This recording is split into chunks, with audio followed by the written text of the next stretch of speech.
Okay, we're going to begin our meeting with the flag salute. It's 6 o'clock on March 12th.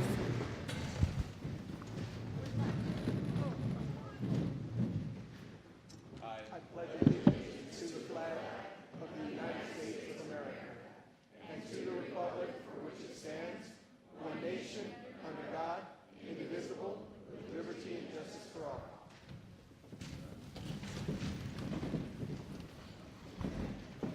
All right, so wanted to welcome all the guests. We'll get a little bit more about that, but this is the beginning of a board meeting. So we're going to start the board meeting off, and then we'll go right into the forum part of this meeting. So my first request would be approval of the agenda by the board. So moved. Been a motion by Director Garza to approve. Second. Second by Director Ashton. Any discussion? All in favor? Aye. Aye. Opposed? Motion carries 5-0.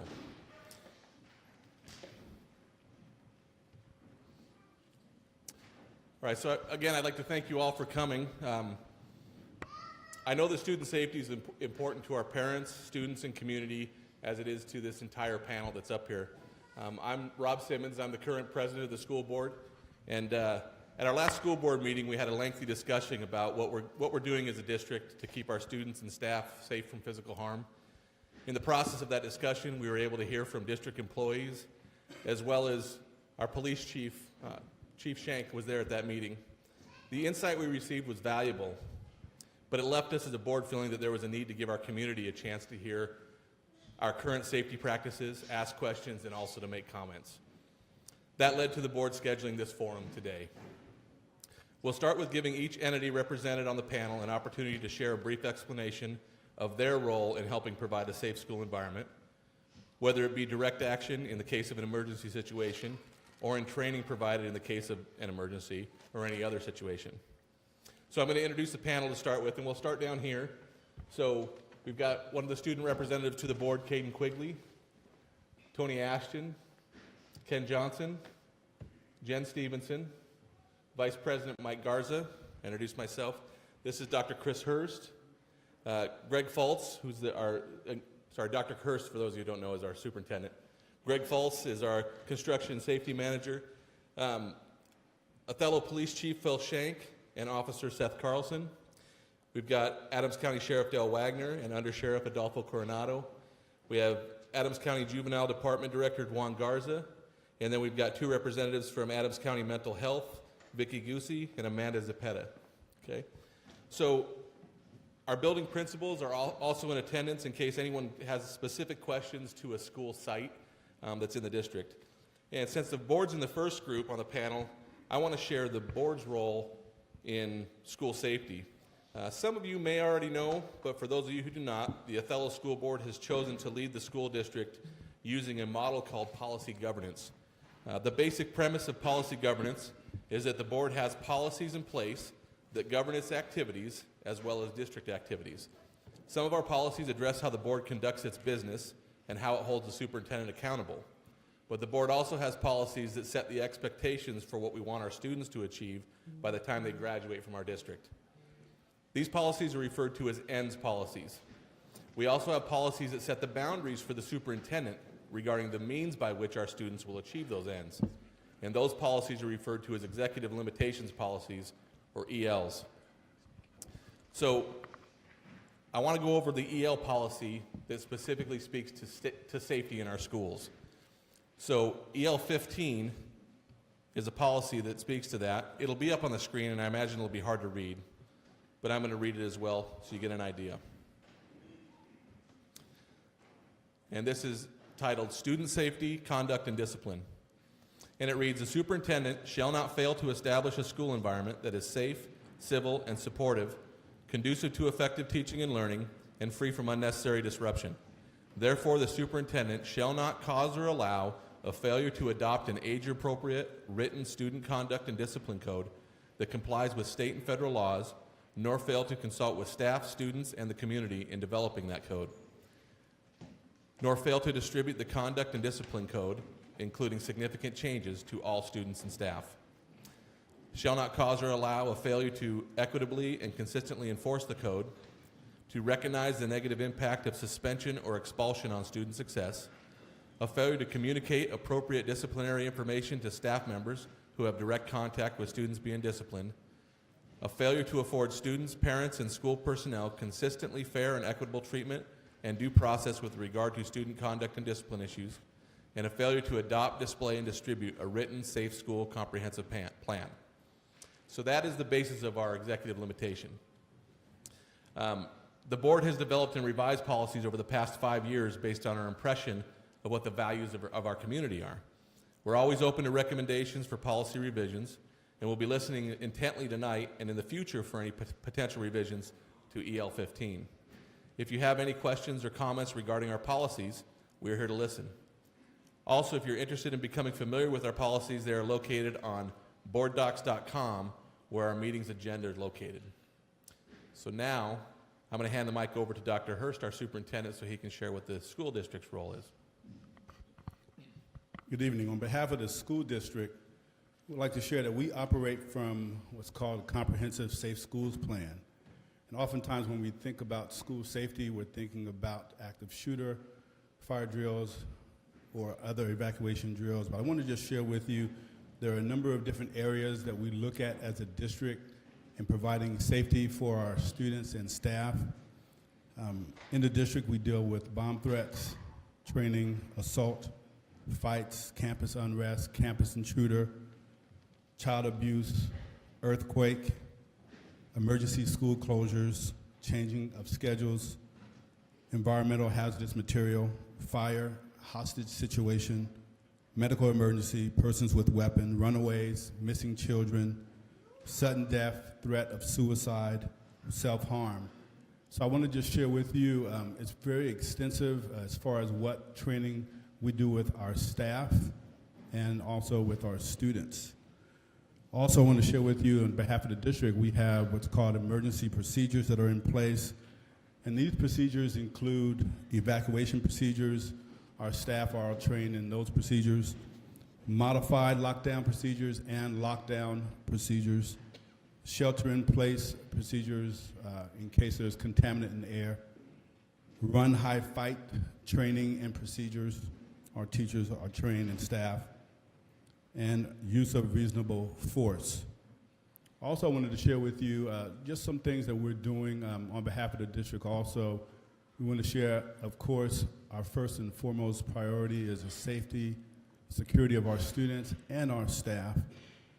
So besides training in all these areas I just shared with you, each year our staff receives training through what's called our Safe Schools training.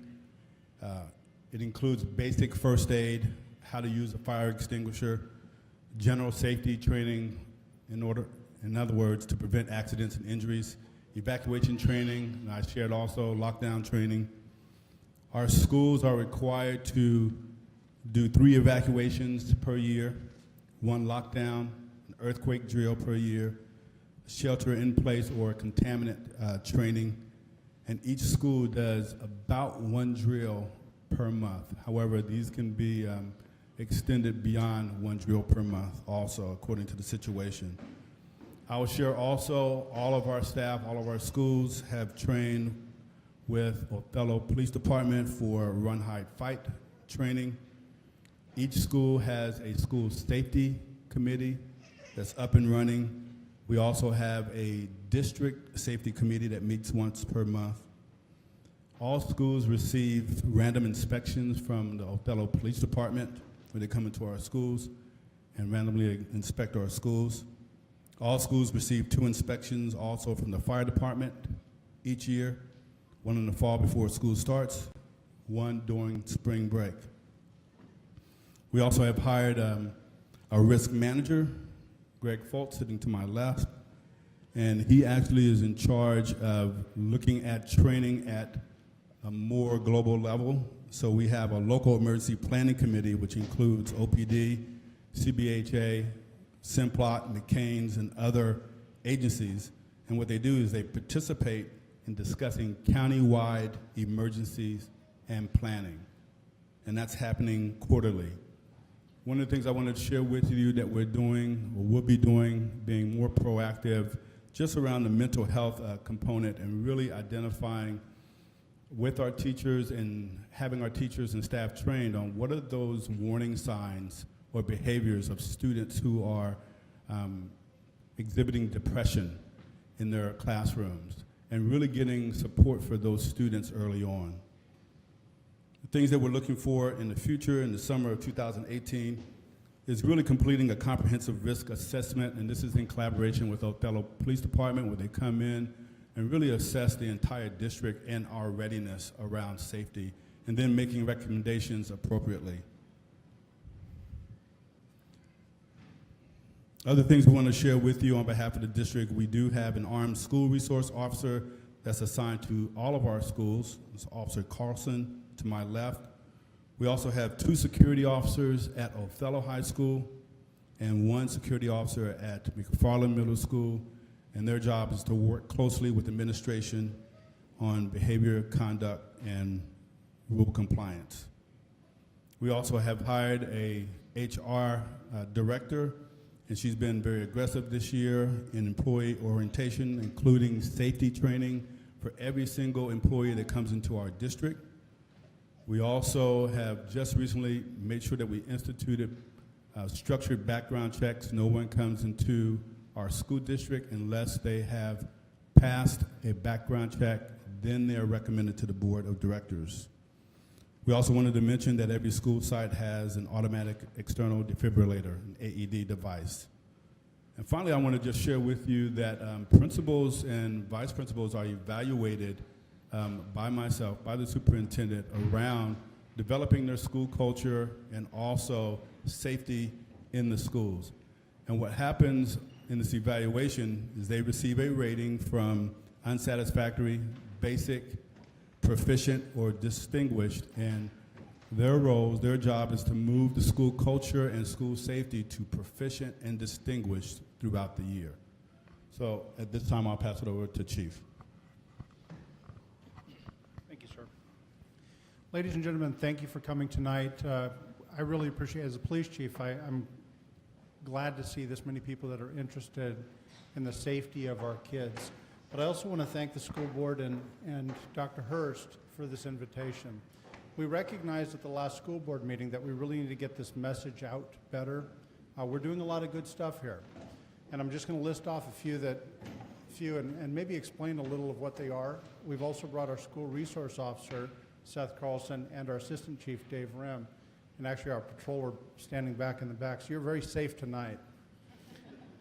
Now, one of the first things that we did when I came here 3 years ago, we heard that the community wanted to see a school resource officer back in the schools. We made that happen very quickly. We now have, fortunately, we promoted the SRO that was in place, so that put the need in front of us to actually hire another one. Seth has been in the schools now. He moves primarily between the high school and the middle school, and he'll explain a little bit of what he does.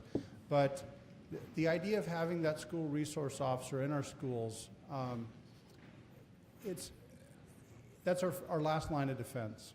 The first line of defense, obviously, is school teachers, observant parents. But by the time we get to a school resource officer, there's not a lot of options left. So, but having that SRO there, and my experience, I've been supervising SROs for about 20 years with my previous job before I came here. We took guns off of kids frequently, knives very frequently, and what we found was it was the relationship that our SROs were creating with our students in our schools. That's the goal. I mean, are we doing some enforcement? Absolutely. He is probably one of the busier police officers that we have because he's taking all those police reports, and we can't actually just let the school teachers flush marijuana down the drain. We have to take it to the police department and flush it down the drain. So the school resource officer is very valuable, but that's not where it ends. One of the things that we've noticed is, and we look at all the shootings that are happening across our nation, and recently there's been some more bad ones, and every one of them we learned something. Now, if everyone in here could tell me that they remember what happened in Columbine, And the police officers all staged outside. They stood around and they waited for a SWAT team for nearly 45 minutes while kids were being shot. That's a horrible learning lesson. So what we came up with is nationwide is what we call active shooter training. And active shooter training is not what you just saw happen down in Florida either. Our police officers, our sheriffs and deputy sheriffs, our state patrolmen, it was 3 years ago, and I think we've done it every year since, but every police officer in Adams County and Grant County has been trained in the same techniques. When there's a shooter in our schools, we are going in and we are taking care of that bad guy. We're taking him out because we want kids to not be hurt. So the idea of standing around and waiting for a SWAT team is never going to happen in this community unless, you know, the shooter stops shooting and he's barricaded himself in a classroom or something. But the techniques that we're training our officers are to go in and take care of our kids and make them safe. Now, active shooter training is part of it. The problem is, nationwide, it takes 3 minutes for a police officer or for the police department to respond to our schools. That's not the case generally here in Othello. The last lockdown that we had at McFarland Middle School, our police officers were there in 60 seconds. Now, 60 seconds is a lot of time for bad things to happen. I'll just put that out there. That's why we also have been training every school district employee in run, hide, fight training. And what that is we're training the old style lockdown. We just got louder. The old style lockdown where we put all the kids in a corner and turned off the lights, that's not a good technique either. We're concentrating the target, making it so the bad guy coming in can't miss. If the kids run, they have a much better chance of getting away from the threat. Now, there's times that kids can't run and teachers can't run. That's when they hide. And when I say hide, that's barricade. In their classroom or office or wherever they at, they pile everything that they can against the doors to make sure that the bad guy can't get in. Now remember, they're trying to create that 1 to 3 minutes that we need to get there. That's what that's about. But while they're hiding, while they're barricading their classroom, they're figuring out, okay, if he gets in, how are we going to fight him? Now, the one step that we haven't done that some schools have done is they're training the students to fight. We haven't gone there yet. That would be something that would have to come from parents in the district. What ages and would we want to train students to fight? Now, the barricade techniques, the run techniques, we're actually using Nerf guns. We're making it as real as possible so people can see what works and what doesn't work. In fact, we did a little bit more this morning. So run, hide, fight is a valuable tool where, as we see it across our nation, I think many school districts are doing similar stuff. We're also doing the same training at the hospital, CBHA, and offering it to businesses because we think, well, Mattawa had an active shooter in a warehouse last year. So, Rural City, I'm sorry. So we know that these techniques are stuff that can actually work for all of us. Now, years ago, we also did what's called rapid responder. We mapped all of our schools. We created basic plans. If certain things happen, where will we set up our command posts? Where will we evacuate to? Where are the gas shutoffs, electrical shutoffs? We mapped all of that stuff. So a lot of work's been done there too. Recently, we started training all of our school staff in the National Incident Command System. We're teaching our school staff how to command large incidents, take charge of an incident, but be prepared to connect with law enforcement, fire department, depending on who else would be involved. We need to be able to communicate much better than we ever have so that we can manage any kind of incident so that the fewest amount of people get hurt. Now, part of that is tabletops. We've been doing tabletop exercises where we put a couple hundred people in a room and we game plan certain types of incidents. We're doing that from a smaller scale now. We're building up from that. But with the new safety director or risk manager, We have, we're talking a couple of times a week now. We have an opportunity to improve what we've been doing significantly. Now, from there, we recognize that we also weren't communicating well enough with our community members, our parents. I'm a parent. Officer Carlson's a parent. Our kids are in these schools. Would we want to know as parents what's going on with our kids if there's an active shooter or some other threat? I guarantee I would. Where would you want to know where to pick your kids up if there was an emergency? Those are valid questions. So we've been pushing this nixle.com, and it's an alert system that I get quite a few alerts from Moses Lake. We try not to send it out as much.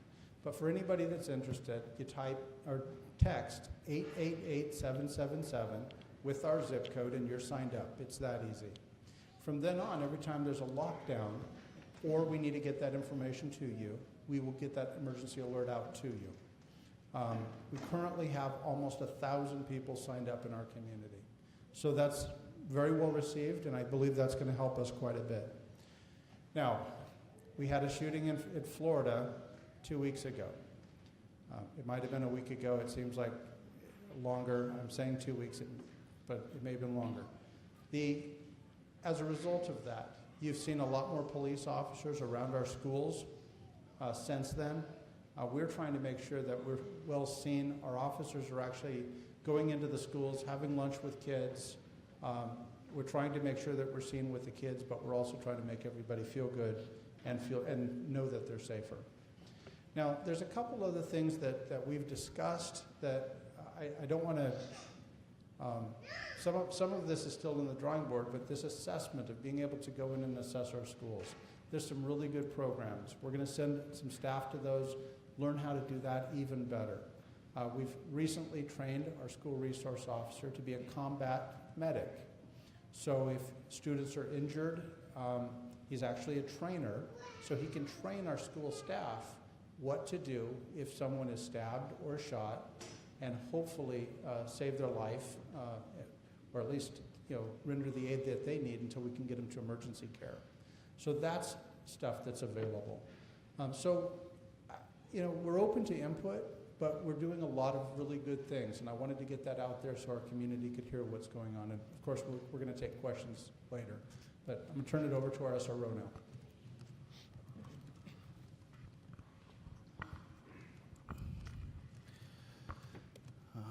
Not as an eloquent speaker as my chief, but I'll give it a shot. I appreciate everybody being here tonight. A little bit about my role as the school resource officer is the schools are basically my little cities that I have to protect and make sure the safety is in effect and making sure our kids are safe. I want everybody to know here that I'll go above and beyond at any point to make sure your kids are safe and protected. I can't be everywhere at once, but the incident that occurred in Florida, if something was to ever happen, I'll be the first one there to keep our kids safe. I spend a lot of time dealing with investigations, and I try to make myself as visible as possible, as we know that can be a deterrent for criminal activity. Again, I don't have a lot to say. I am an instructor in Run-Hide Fight. I've taught most of the school district in Run-Hide Fight. As the chief said, they did just send me to the combat first aid class that I would love to share with our teachers in the event that something was to happen, because we have a short amount of time to provide that care and to keep our kids safe. Again, I don't have a lot to say other than I enjoy being the school resource officer. I enjoy, like the chief said, I have a daughter that attends school here, so it's equally important for me to have my daughter safe as it is for you guys. So again, thank you for coming.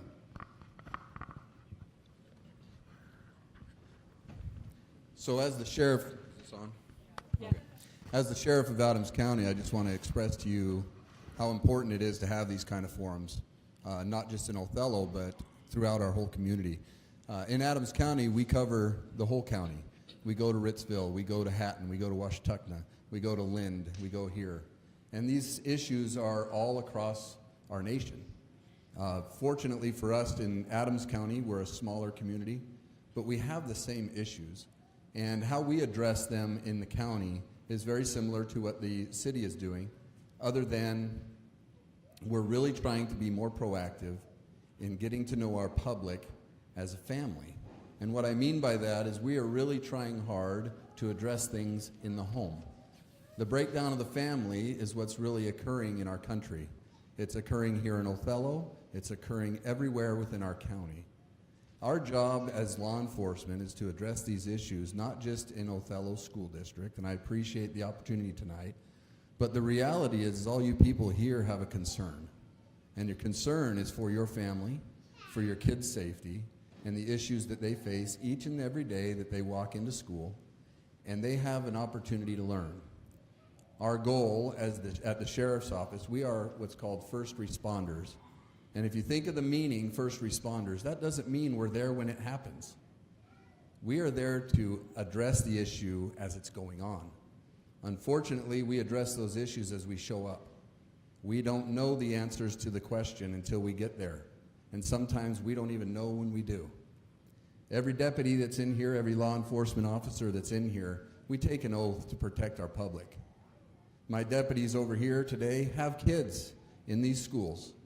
I have kids, or deputies with kids in the Ritzville schools, in the Lind schools, in the Hatton schools, in the Washtuckna schools. And the same issues and the concerns as we as law enforcement are the same as yours as parents. Now, it's a scary thought as a dad with kids in school that my daughter comes home and says, "I'm scared, Dad." And I have to go and address those issues with her. How do we address those issues as a community? We got to stop and think, how are we going to help each other? The real role of law enforcement is to respond, address, give you help when you need it, and the cries come out. We address them. We're human too, and we deal with those issues the same as you do. We have kids coming home and telling us the same things. Our communities need to come together at a certain point. We can come up with policies, we can come up with procedures, and we can come up with easy answers to address and make you feel good about your concerns. The real issues start in the home. It's my opinion as the Chief Law Enforcement of Adams County that we need to address those issues within the school as well. The counselors at the school do a great job. I've worked with many of them over the years. They are working hard to get to the bottom of kids' issues, whether it be at home, whether it be at school, wherever it is. The administrators of the district, I know for a fact, struggle every single day with discipline. I know for a fact that it's really difficult with that many kids in the school to address all of these issues and come out with a resolution that we're all looking for. The facts are the facts. We know that bad things happen. We are not going to be able to control every single bad thing that happens. I can guarantee you that Adams County Sheriff's Office will respond. We will respond professionally. We will do the best in our possible way, every possible way, to keep our kids safe. We've enacted several programs in Adams County, and even in Othello, we've utilized the K-9. The K-9 across the state of Washington has gone away from training their dogs on marijuana. I chose, under a lot of people's direction against it, to train our dog on marijuana because it does not belong in our schools. That dog is utilized in every one of our schools in Adams County, and Grant County, and Ephrata, and Franklin County, and Royal City. Our dog is utilized for the safety of our schools, our kids. Having those things in mind, are we perfect? Not by any means. Same with the PD. Every single one of us are trying our best to do a good job. Every single one of us are working hard to come up with a policy and procedure that will answer every question that you have. And you're going to have a lot even after tonight. You're probably going to get up and say, "Sheriff Wagner," right? Right? And I'm okay with that. The problems that we have start with each other. We have to start respecting each other. We have to start living the way we want to see others live in a safe environment for everybody. Othello has, I think it's 28 churches. We are a religious town, and I'm so proud of that. No matter what denomination you are, we all have faith. We all have the ability to believe in something high. Why can't we accomplish great things such as safety for our kids? This is a start, and I appreciate the school board for allowing us to be here tonight. And I appreciate every one of you for coming and taking interest, not just in this school district, but in our whole county. I'm going to turn the time over to Under Sheriff Coronado. He's going to tell you a little bit about what he does for tactical response, and he'll go from there. Thank you. Hi, I only got 30 seconds because that's what he gave me. So, no, I'm Under Sheriff Coronado, born and raised here in Othello. I'm also our tactical response team commander, a regional SWAT team, I guess. We've been, basically what I do is I make sure all our guys got the training that we need and to stay up to snuff, I guess. Every year we try to rehearse some of this active shooter training. I know we've done it in the past with the PD, and we want to continue to do that. This year we're working on getting some equipment that'll allow us to train better. And what I mean by that is allow us to use our own, our regular equipment, not some blue gun that we're not gonna carry for real on an incident, you know what I mean? But like the sheriff said, all of this is great, what we're doing here. My opinion, it all starts at the home, talking about the tough subjects, stuff we don't want to think about. But you know what, it's here, and it's not a matter of when, if, it's when. So just a couple things that I do at home. I talk to my daughters about what to do in cases of emergencies.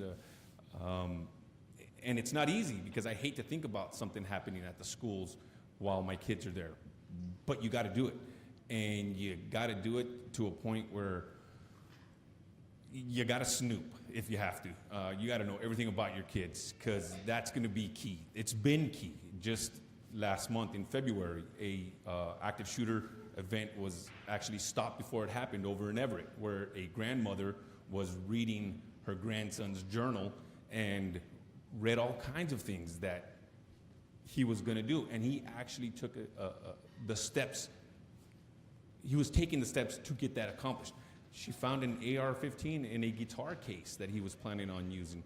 So it's just, don't be afraid to make your kids mad, I guess, is what I would say. Snoop as much as you can. Learn everything you can about them, their friends. And not every one of these incidents is going to be preventable, but they are. Some of them can be prevented, but it all starts at the home. Kind of rambling now, but again, thanks for having us here. We've got several deputies that are trained in civilian response to active shooters. So if you've got a business or something, I know OPD said they do it too. Hey, we'd love to help in any way we can. So, thanks. Hi, my name is Juan Garza. I'm the administrator of the Adams County Juvenile Court. And I'd like to thank the Othello School Board and Dr. Hertz for this invitation. I want to start off by saying really quickly that I am a product of this community. Born and raised and went to all the schools here. And I find it a priority for myself and my staff to make our number one issue public safety. Our vision and mission statement reads like this: the Adams County Juvenile Court Services will ensure the safety of the community and well-being and safety of the youth under juvenile department care. We will hold juvenile offenders accountable to victims and communities and assist youth in developing competency and character to aid them in becoming successful members of society. All youth will become self-sufficient, productive adults. Beyond just supervising kids who are court-ordered and put on probation, we have what I believe is an incredible partnership with the school district here and in Ritzville and in Lind and in Washtenaw. And and one of the things that we provide, one of the services that we provide is every week, almost daily, and the administrators who are here, especially in the secondary schools, will let you know that probation officers are in the schools every morning just to be another adult supervising what is going on here. We think that is very important. We think that the more supervision, the better. When the kids see a probation officer on site, they tend to behave a little more. But so we provide that service. We also provide support to law enforcement anytime there's an emergency. We've done that a couple times when there's been emergencies and lockdowns.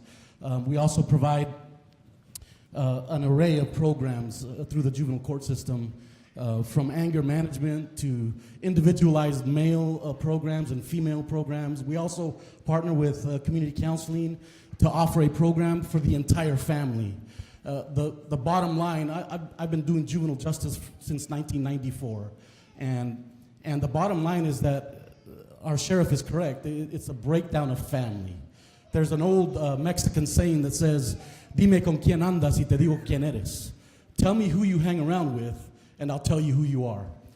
It is very important for parents to understand and know who their kids are hanging around with, because that is what really is the reason why many of the kids who get put on probation in this county get put on probation. And so it is extremely important for us to make sure that public safety is issue number one. The other service that we provide is anytime a juvenile or a student is suspended from school for safety reasons or any other reason for that matter, parents can come to our office and sign a waiver, and we'll put them to work. There's a lot of litter on the streets that need to be picked up. And so we will put them to work if they're suspended for safety issues or any other issue. And so we really try to partner as much as we can with community members. If you feel or think that your student might be, or your kid might be using drugs, bring them to our office, and we will test them for drugs for free and let you know if they're using drugs or not. And so those are some of the services that we provide through the juvenile court. And again, I just appreciate the partnership that we have with the majority of these schools in Othello and throughout our county. And so thank you for your time. Hi, I'm Amanda Cepeda, and I'm the Clinical Director for Mental Health. And we provide services to the whole county of Adams as well. More than ever, we are hearing the word mental health associated with these school shootings. And I'm proud to say that we are involved and present in this county, providing mental health services to youth, adults, and anyone that seeks it. Some of our services that we've been able to provide to students in the schools and anyone that is referred to us are outpatient services. We provide an intake assessment, and once we determine someone does meet criteria, we are a state-funded service, so it does take some criteria to meet services, but we are passionate about serving the people that we need to serve. And so once someone does meet criteria for that, we are involved in the home, we are involved with the parents, with the individual. A lot of school members see us here in school because we try our hardest to be involved with these kids' lives and provide any change that we can provide. We are also a 24-hour crisis line. What that means, we do crisis investigations for anyone that is suicidal, homicidal, or gravely disabled, so someone that is not functioning as normal. And so that assessment is a very important assessment that we provide. Although it is specifically to see if someone meets criteria for psychiatric hospitalization, we also provide a support group for anyone that is going or struggling through something like that. We work closely with our law enforcement and families and any support that the person has when going through that if they don't meet that criteria of being in a hospital. And many times we do get the referrals from the schools on any threats made, and we we have very highly trained professionals that are ready to assess and provide any input that we can. So I think that mental health, I mean, it's out there, and I think just like everyone else talks about it being talked about in the home, the warning signs, you know, if you do see that with your children in the home, we are a resource for you. Talking to your school counselors if you need to connect with us is another way to connect with us if you need to. But we are motivated to work closely with this group of people in whatever we need to do to make sure that our students are getting the mental health services that they need. Okay, thank you so much, panelists, for sharing your role. And so this was even more than what we were able to experience as a board in our last board meeting, and what we wanted the community to be able to hear. As you came in, you were asked if you would like to make a comment and sign your name for comments or questions. And so we're going to transition to that part. Thank you for giving us the time to explain our side to you. Maybe some of the things that were talked about have answered your questions, and that's okay. But we're going to go ahead and go through the list. We're going to give priority to people who wrote their name down. We have, we've allotted 2 hours for this forum, so we're expecting to go through 8 o'clock with questions and comments if need be. Typically in a board meeting when we take public comment, we get comment, but we don't necessarily respond to that. Tonight's a little bit different. I think we have people up here who are willing and ready to answer questions. And so as the questions are asked, whoever the appropriate person is to answer that, we'll try to direct that question that way. And so I think Pete's got the list, and we'll just start going that way. Once we get through the list, if we still have time, then we'll have an opportunity for other people that they wanted to speak. But we will ask that you come up to the podium here when you do make your comment or question. I'll call 3 at a time just for the efficiency of it. Cody Sheely, Angelica Galan, and Bert Parrish.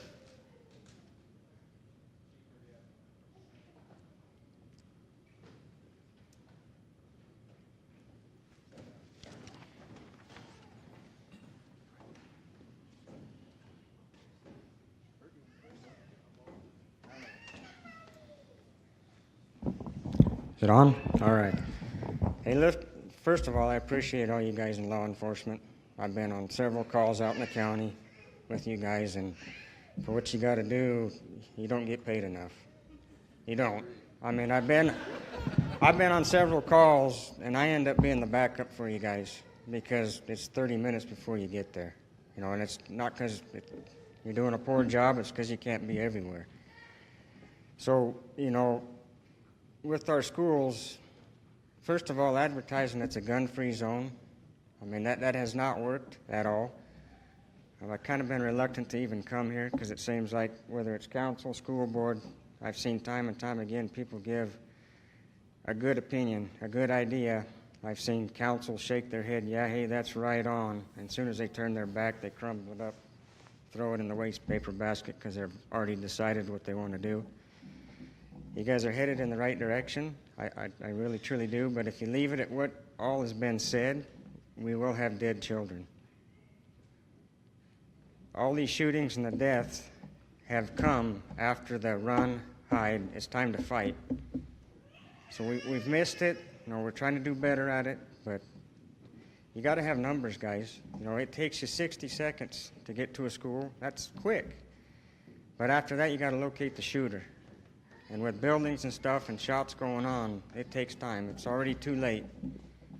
I do feel you need teachers armed that are willing to be armed. And just because they're armed doesn't mean that you're going to have one go wild. I mean, you guys are cops, you've took an oath, but that doesn't mean any one of you guys can't go nuts. I mean, that's it. You know, I do feel teachers need armed. You guys got an untapped army in the school that you haven't touched, and that's the teacher. They don't go to school to teach because they get paid lots of money. They don't go to school to teach because they love teaching the state and government crap. They go because they're called. They absolutely love children, okay? Time and time again, you see a teacher, when it's time to fight, he's getting as big as he can, taking as many bullets as he can. He he needs a weapon, guys. He's not going to take his shoe off and throw it. That ain't going to do no good.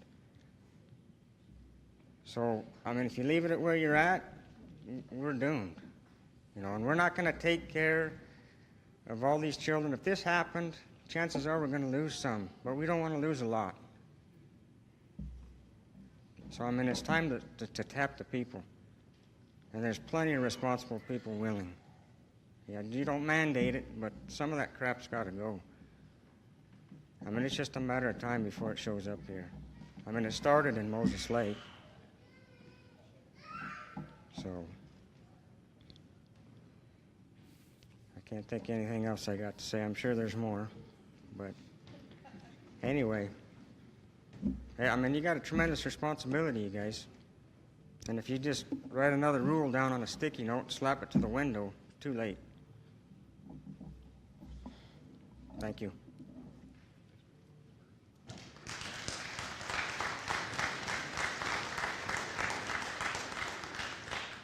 Hi. Kind of nervous, so if you guys could get through this first initial couple minutes with me. Can you guys hear me okay? I usually do really well talking and addressing different people, but this is my first time speaking at a school board meeting. And I want to make sure that the community hears me and hears my heart, as well as our school board. And I do want to start with just saying thank you guys, each and every single one of you guys, for showing up, for being present, for serving, and for also protecting our communities. That's really important, I'm sure, for myself, my family, as well as most families here. I was taking a few notes while you guys were speaking. And again, I apologize for the nerves. This is new to me, but I'm thankful for the opportunity and the experience. So I heard a lot of you guys talk about what we do if an emergency happens. In this case tonight, we're talking mostly about school shootings, as that's been, you know, spreading nationwide. But as I mentioned in a post earlier, I believe that that's not going to happen to our town. I don't believe that that's our situation here in Othello. I think that there's enough of us here capable and willing to put a stop to it right now. You guys kept mentioning Florida, and I'm not familiar with the particulars, but I know there was also a school shooting in at Huffman High School in Alabama, maybe yesterday or the day before. So keep those families in prayer as well.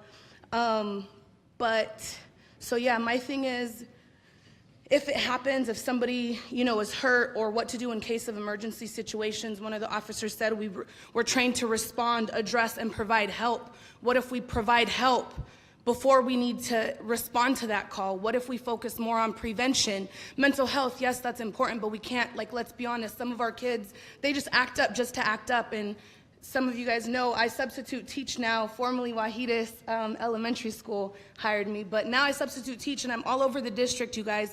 I'm with your kids in different classrooms almost every single day of the week. You know, it just really depends on how I feel that particular day. Do I want to come in? Do I not? So again, I'm thankful for that opportunity to you guys as well. But hearing some of these kids want to be noticed. They want to be heard. They want to be taken serious. They want to know that they're more than just another student amongst hundreds. They want to know that their life matters. They want to know that they are really being listened to, that those of us who are in a position to influence them, that we are here for them. You know, like one thing, and I will always talk about Mr. Perez, because he was an amazing, not only principal, he was an amazing boss. He's a great dad. He's a wonderful husband. I'm sure I never see a frown on Terry's face, you know. So there's great things to be said about Mr. Perez. Sorry, I had to do that. But, you know,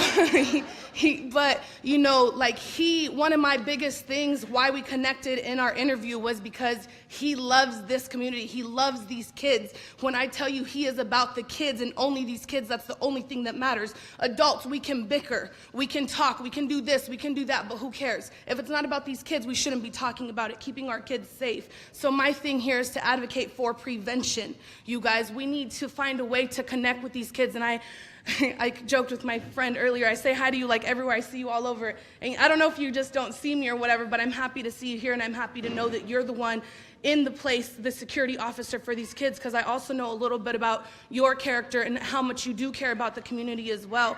But you guys, these kids are hurting. They're acting up. They're acting crazy. They're having mental health issues because not everybody has homes like ours. Officer Coronado, you talked about your family, and I know, you know, very briefly your wife as well, and you guys, like, you get it. My sister, her kids, they get it. You know what I mean? But every one of our kids, primarily Spanish-speaking students who are having most troubles in these schools, right? Middle school, I know you guys know these kids give us hell all the time, every day.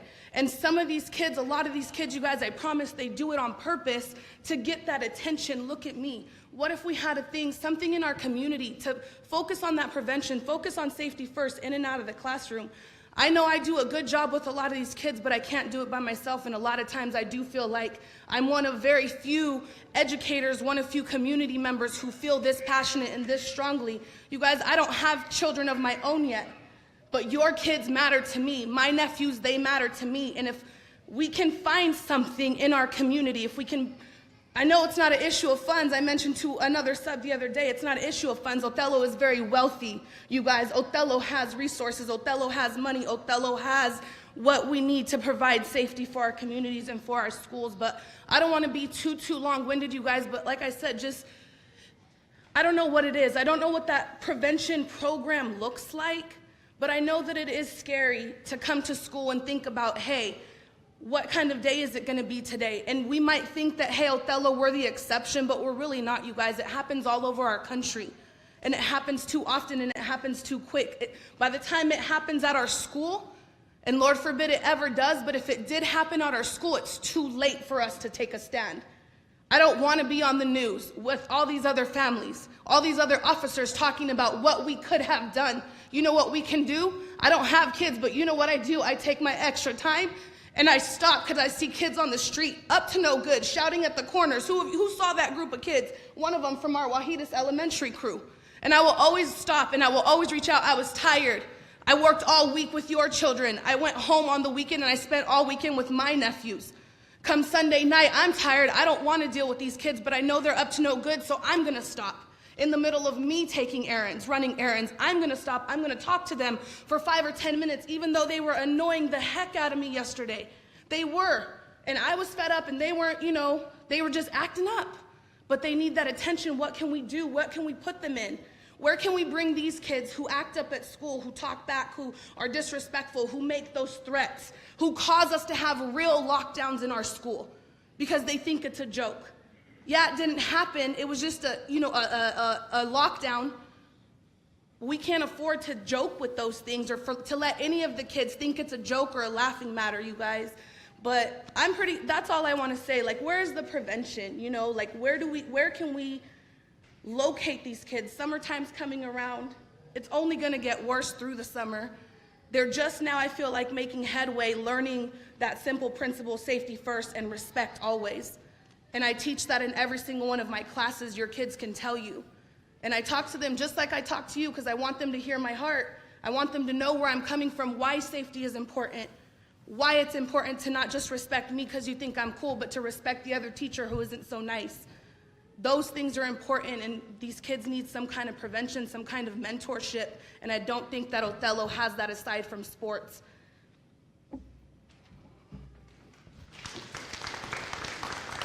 If I can take a minute to respond a little bit to a couple of these things. First of all, I'm not against people that carry guns.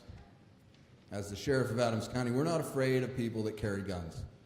We're afraid of people that have them illegally and that are doing stupid things, okay? And we got to make sure that that's a distinction. Now, the school district, they have to make the rules for their school, okay? But I'm going to tell you right now, as a dad that has a gun in my home, my kids know about it. I teach them about it. It's very important that you understand, and I agree with you completely, there has to be a way to prevent these things. There has to be a way, but it really, truly starts right at home. And how do we hit home? Now, Dr. Hurst, I've listened to a lot of things that he said, and I really, personally, I appreciate him. I love the vision that he has. I think it's a wonderful vision, okay? If you listen to what he's saying and what he's doing, he has a goal in mind for the school district. We have to allow that to flourish just a little bit, whether you disagree or not. He has a vision for the safety and education of the schools. As first responders, the sheriff's office and OPD and all the people that we deal with in emergency services, our goal is exactly what you say. We want to prevent it. No doubt, listen, if there was no crime tomorrow, I'd be out of a job, right? And I would well, my wife wouldn't love that very much. But the reality is that it's going to happen. There's going to be people that break the rules. The situation that we face every single day, we love our children. We want them to do good. And you're right, we should stop more. And we should talk more. And we should address those issues when the kids are doing bad. You know, but our society as a whole has gone away from helping each other. My dad used to drive around in an RV with 9 kids in it, believe it or not, across the country, and he stopped for every car on the side of the road. We don't do that anymore. We tend to drive by and call 911 and say, hey, somebody's broke down on the side of the road, and my deputy's got to go and help them, which they're glad to do. But it starts everywhere. It starts at home. The prevention starts with every single person in this room and in our communities to put a stop to bad behavior by supporting our local law enforcement in the job that we have, supporting our school district with the vision that they have, and really being able to hold these kids accountable like the juvenile department wants to. We all play a role in the success of our kids. Every single one of us plays a role in the safety of our kids. I totally understand what you're coming from. Is teachers being armed the right answer? That's up to their decision. Okay, that's totally the school's options and the things they have to weigh. Me as a law enforcement officer, I know a lot of people that conceal, and I, for one, am not afraid of them.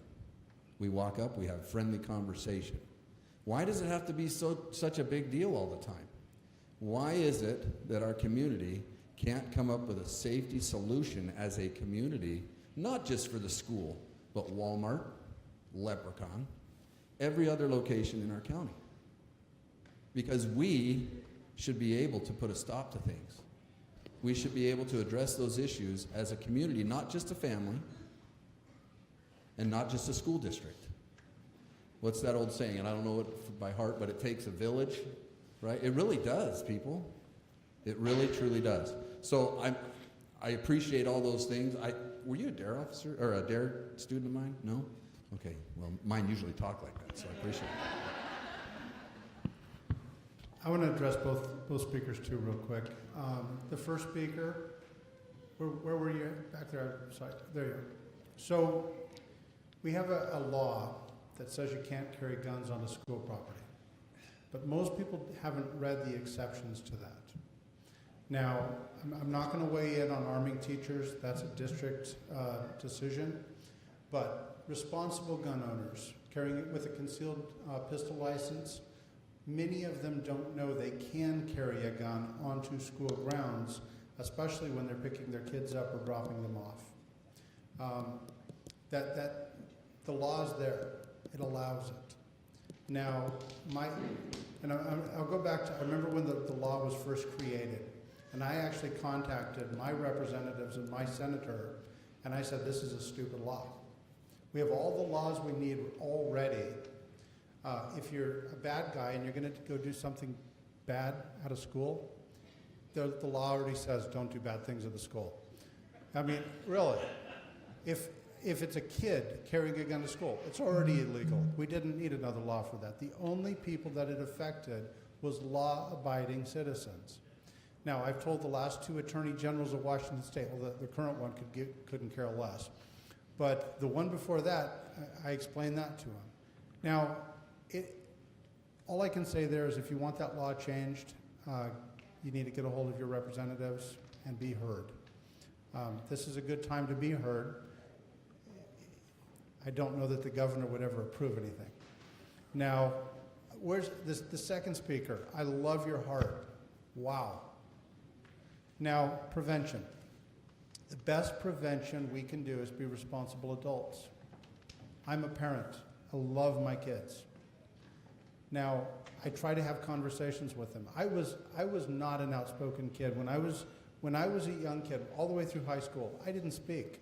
You asked me to get up and read something in front of the class, my heart was beating out of my chest. I didn't want anybody to know I was even there. I would experiment and I would see how many days I could go to school with not a single teacher speaking to me. Now, I see a lot of school teachers in this room. One of the schools that I worked with years ago had a program. It was a high school, and they said every teacher will engage a kid every day. every kid will have a responsible adult, have a meaningful conversation with them, ask how they're doing every single day. That's important. But I also think that's important for us as parents. So I love your heart. The prevention stuff, I mean, we're doing a lot. We're going to do more. I mean, we as a police department are going to do everything we can. Come summer, we worry about what are the kids going to do, because we get really busy in the summertime. We also know that latchkey, the times that the kids are out of class until parents get home, that 2-hour block is when a whole lot of crime happens. It's when a whole lot of drugs are used, and unfortunately, it's also when a whole bunch of kids get pregnant. There's a whole lot of stuff that we as a community can do better. So that's how we get the conversation started. Thank you.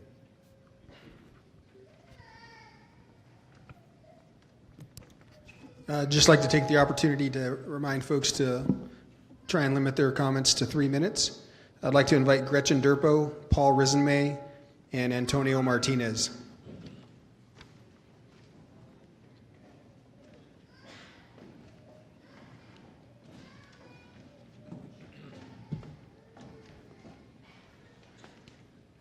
Hi, I'm Gretchen Durpo. I love how he reminded us to keep it to 3 minutes right before me. I won't speak for an hour. Thank you so much, Captain Shank, for all the work that you've done. I just want to ask a few questions, things like, have we considered fences, metal detectors? And I guess my specific question for the middle school, which is where I teach, is some things, especially for prevention. The smaller class sizes, I know that we've done it at the elementary schools, but the middle school is in really serious need of smaller class sizes. We cannot connect with our students with 34 kids in the class. Mine rotate every 9 weeks. It's pretty near impossible for me to even know all of their names for 150 kids every 9 weeks. And next year, we're kind of looking at 7 period days, and to me, that's 180 kids every 9 weeks. I'm not sure how that's going to be possible for me. So, and any of the specialists, and we have a special connection with the kids that other people don't have. So, those are some specific questions that I have. I can answer a couple of those that are not really having to do with class sizes, because that's way outside my purview. A couple things that you mentioned, fences. We've looked at fences. Fences are very expensive. And I mean, as the school district, working with the school district, we have a document that we've all put together and worked on that lists a whole bunch of things that we can do to make our schools more secure. The problem is one of the things I pointed out, this Florida shooting that happened down in Parkland, Florida, was a fenced and gated school. The individual was a student and walked right through the gate.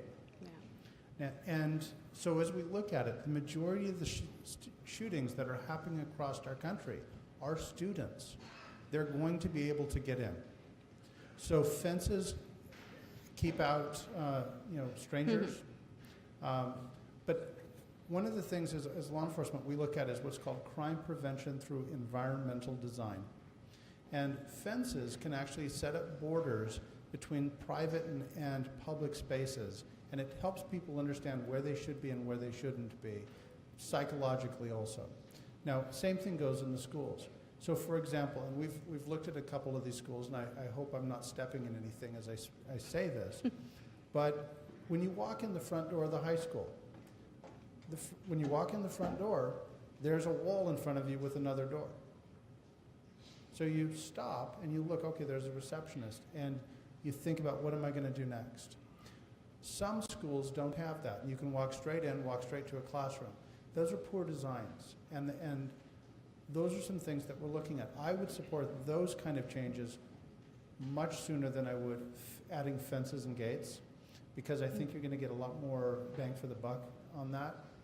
Now, metal detectors. We've identified that. We made that recommendation. McFarland has already purchased, as my understanding, the wand metal detectors. Now, we would not recommend the walkthrough type. Right. Every single student, every single day will set the thing off. And what does this school have, 1,100 kids or 1,000 kids? That's a little difficult.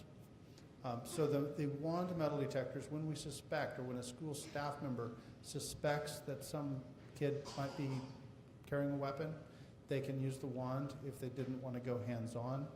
They work very well. Some weapons can still be hidden, but it's one more tool in the arsenal.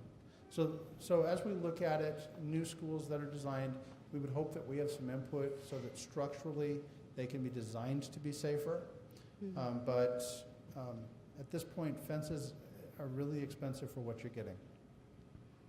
I guess I had another question too about, I know that the school resource officer is split between the high school and the middle school, but I really kind of think for the amount of students that we have, the fact that we are kind of bursting at the seams with the students and the amount of people, that it would be great to have a full-time resource officer at the middle school and at the high school, especially given all of the discipline issues and the safety issues that we have.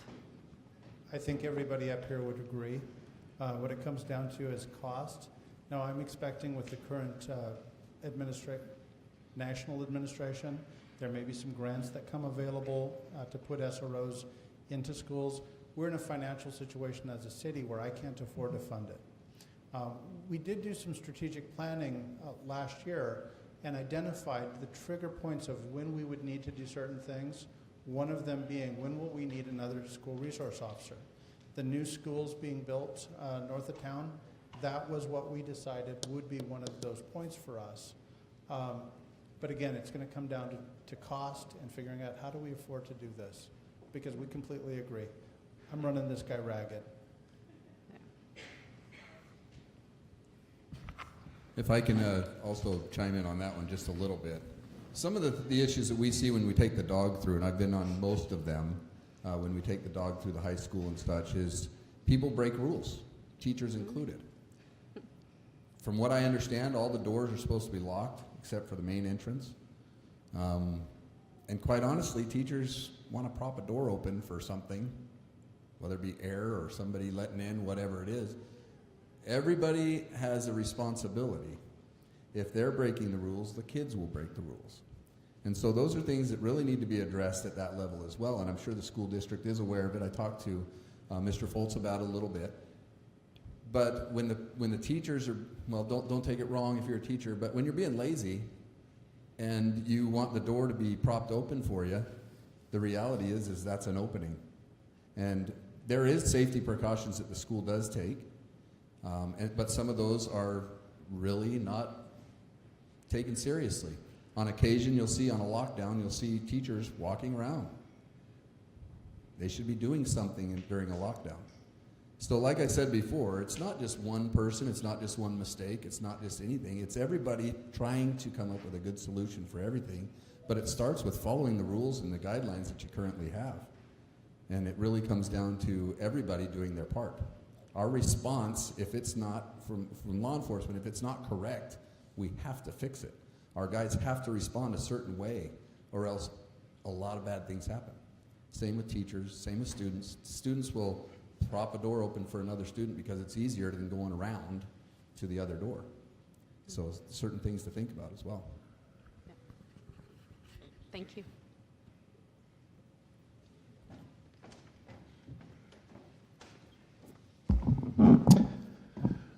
First off, I'd like to thank everyone for letting this meeting happen, whether it's the school district, the police officers, or the mental health counselors. The fact that we're having this meeting says a lot of people care, and I'd just like to thank everyone for being here. Number one is, if you ask me the story that you told about Everett and the grandmother's the hero. The grandmother, that prevention that happened with her grandson is an awesome story. My question is general: how do we create that to happen more often? Not just communication with the community and board members, but how do we institute that more often? I'm just curious.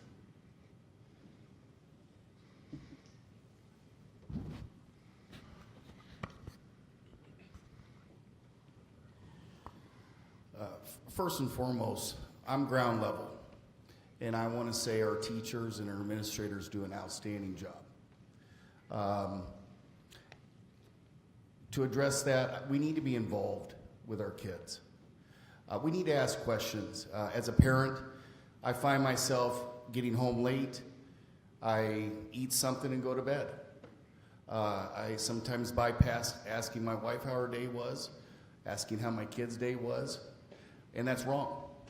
Every day I need to make it a priority to talk to my kids and find out who are you talking to, who are you hanging out with. I think Under Sheriff Coronado brought that up, that as the school resource officer, I'm telling you, we need to be Snoopy. We need to be the grandmother and take the extra step and look at our kids' stuff. Look through their phones. Find out what's going on, who they're hanging out with. There's a whole subculture that I don't even know about, and that kids create and they know about, that mask what they're doing. So my opinion to that is we need to get involved with our kids on the level where it goes back to the days of it's 2 and 4. I mean, we're asking them questions, but at the same time, they're telling us, they trust us. We have some really, really good parents in our community, but we also have some kids that they don't have a mother and father, and so that's hard to combat.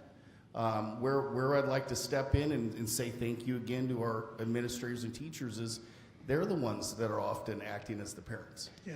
And asking the kids, how's your day? How's it going? So there's a lot of weight put on a lot of different people here to try to make things safer. A lot of behind the scenes stuff. So I know I got a little long-winded, but I just want to say again, as a parent, we got to take every day, take a few minutes and ask our kids, what's going on at school?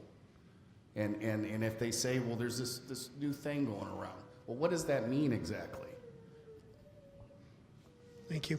I have another question. Has the school district considered other options? If you ask me, the 1 to 3 minutes is a scary window. That is such a long period of time and difficult for officers to address.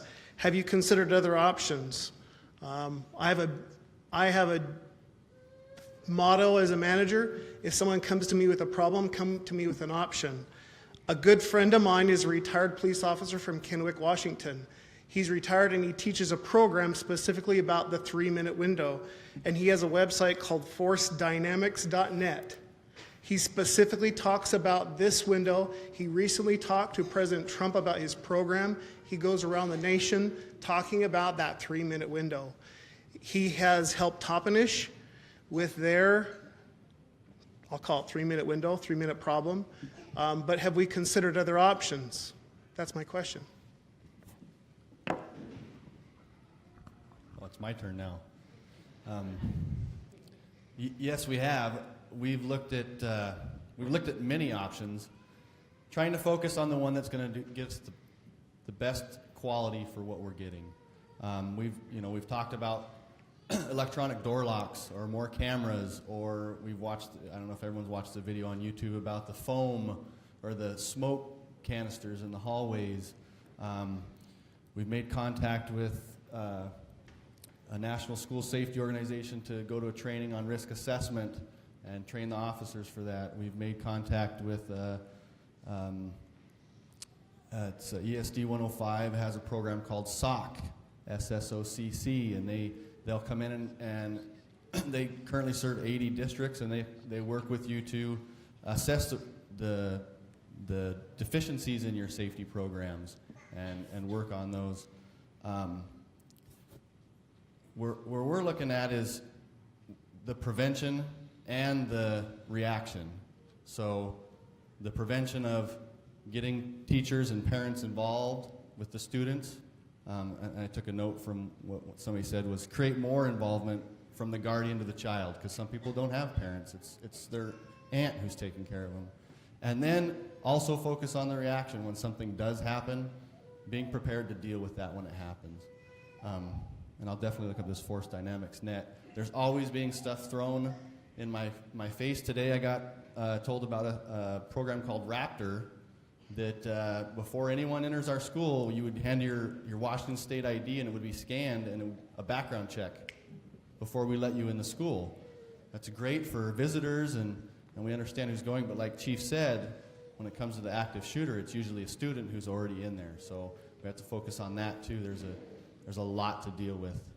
So I have one more question. The question has more to do with mental health. If you ask me, the Florida issue is a scary issue. The issue was a student, and the student had been in school before and had many mental issues.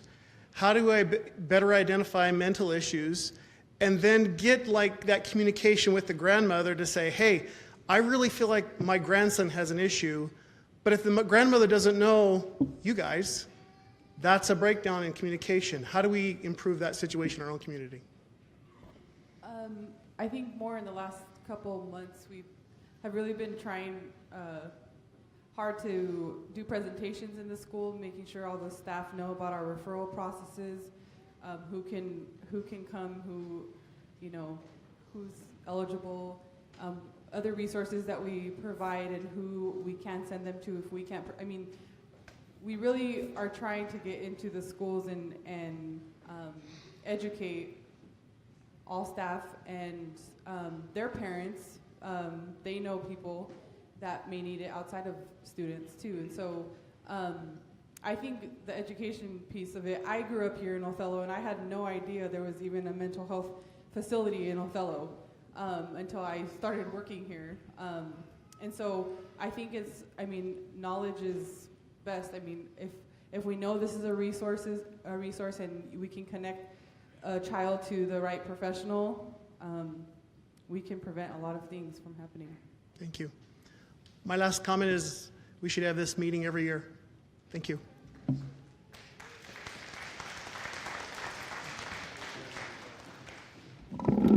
I'd like to invite Octavio Talawal, Colette Simpson, and Lynn Stows.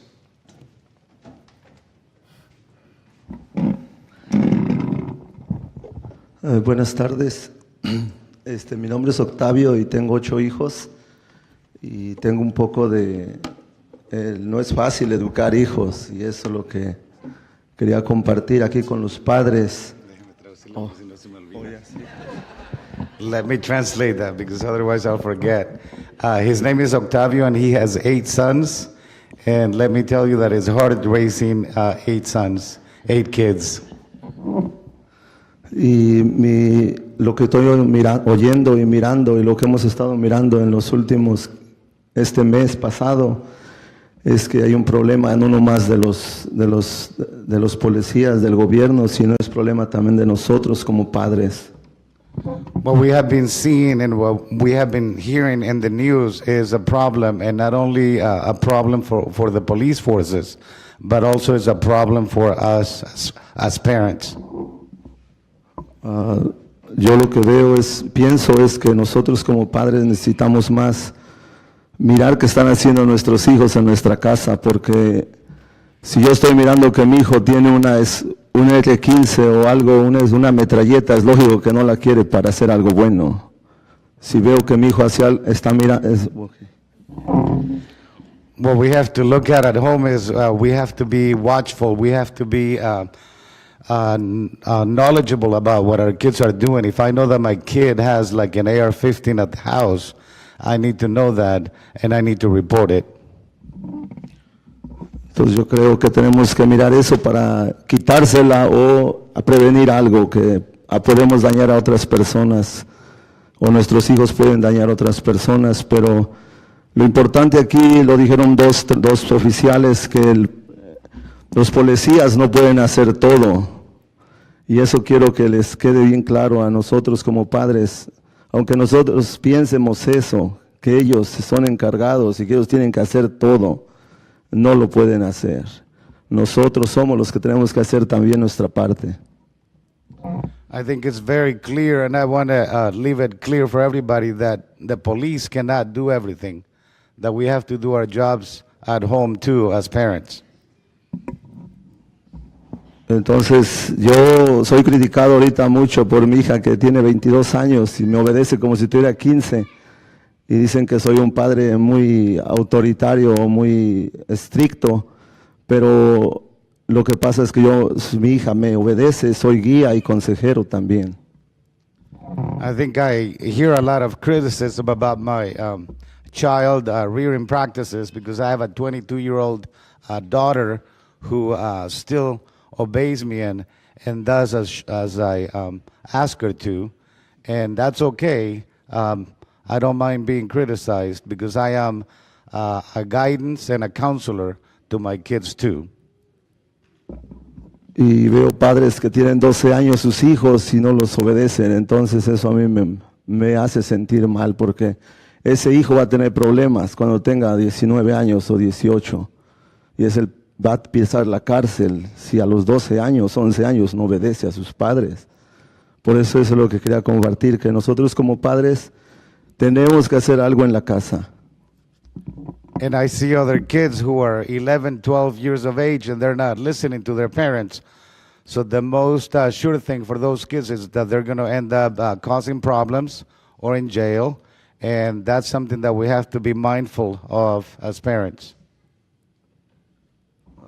Yo creo que era todo lo que quería compartir. Lo único que quiero que el problema aquí es de nosotros como padres 100% y del gobierno 100%, de los policías 100%, pero nosotros somos los padres también 100%. Si nosotros no hacemos nada, los policías y el gobierno no va a poder hacer nada, porque nosotros somos los principales guías y educadores de nuestros hijos. Just to finish, I want to end up by saying that it's a problem for everybody. It's for the police forces, for the schools, and for the parents, but mainly for us at home, because we have to do our jobs at home so that we don't send kids out causing problems. Era todo y gracias. That's it, and thank you very much. I forgot your name. Is it Octavio? Octavio, don't give up. As a dad, don't give up. You can come up here again if you can. Coming from a family I have 12 brothers and 1 sister. Okay, I know, right? She was spoiled, don't worry about it. But my dad was a meat cutter by trade. And my mom was a stay-home mother. And she watched us. My mom had some feeling of anything we were doing bad, she was there. So don't give up. You have a daughter that's listening to you, and you have a lot of sons that are watching you to see how you deal with everything. Please don't give up. Listen to what he's saying.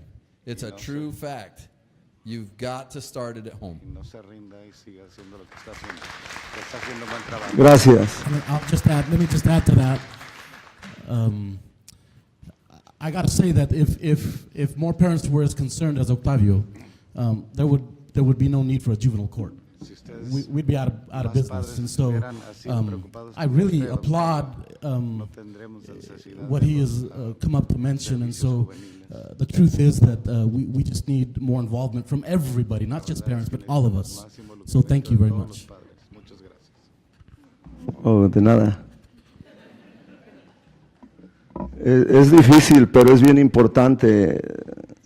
Yo tengo una hija de 19 años también y mi hijo tiene 17 años. It's hard. I have another daughter who is 19 and a son who is 15 and another son who is 17. Y yo sé que no es fácil para los padres que tienen 5, pero yo tengo 8 y sí puedo. Guiarlos, educarlos y aconsejarlos y darles temas de muchas cosas. Cualquier tema, cualquier palabra es sumamente importante. I know it's hard for those families who might have 5 kids, but I want to tell you that it's possible. I have 8 and I think I'm doing a good job. También tienen que contar con su esposa porque la esposa es lo más importante en la casa. And don't forget about your wives. The wife is the most important person in the home. Gracias.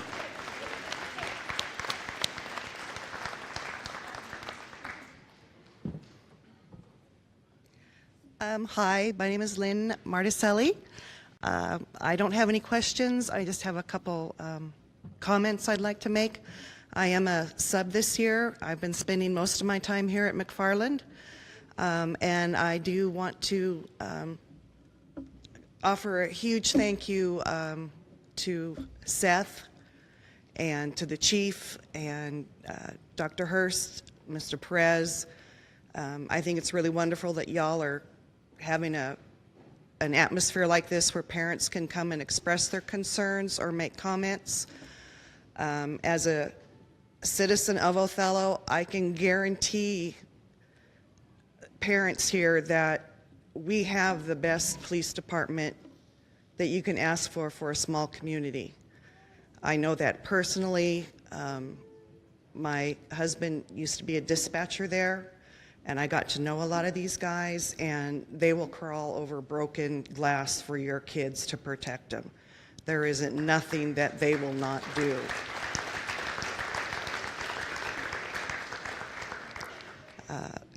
And as a mother, it's very important too to know that the police department, the sheriff's office, your administration, the Board of Education here in town, that they are all behind the teachers and the parents. And in order for them to maintain this ongoing conversation, as we as parents, we need to speak up. We need to show out. And I'm very impressed to see the turnout that we have tonight. So that's like really awesome. But I just wanted to say thank you to all of you. And I appreciate that you're working for us. And that was all.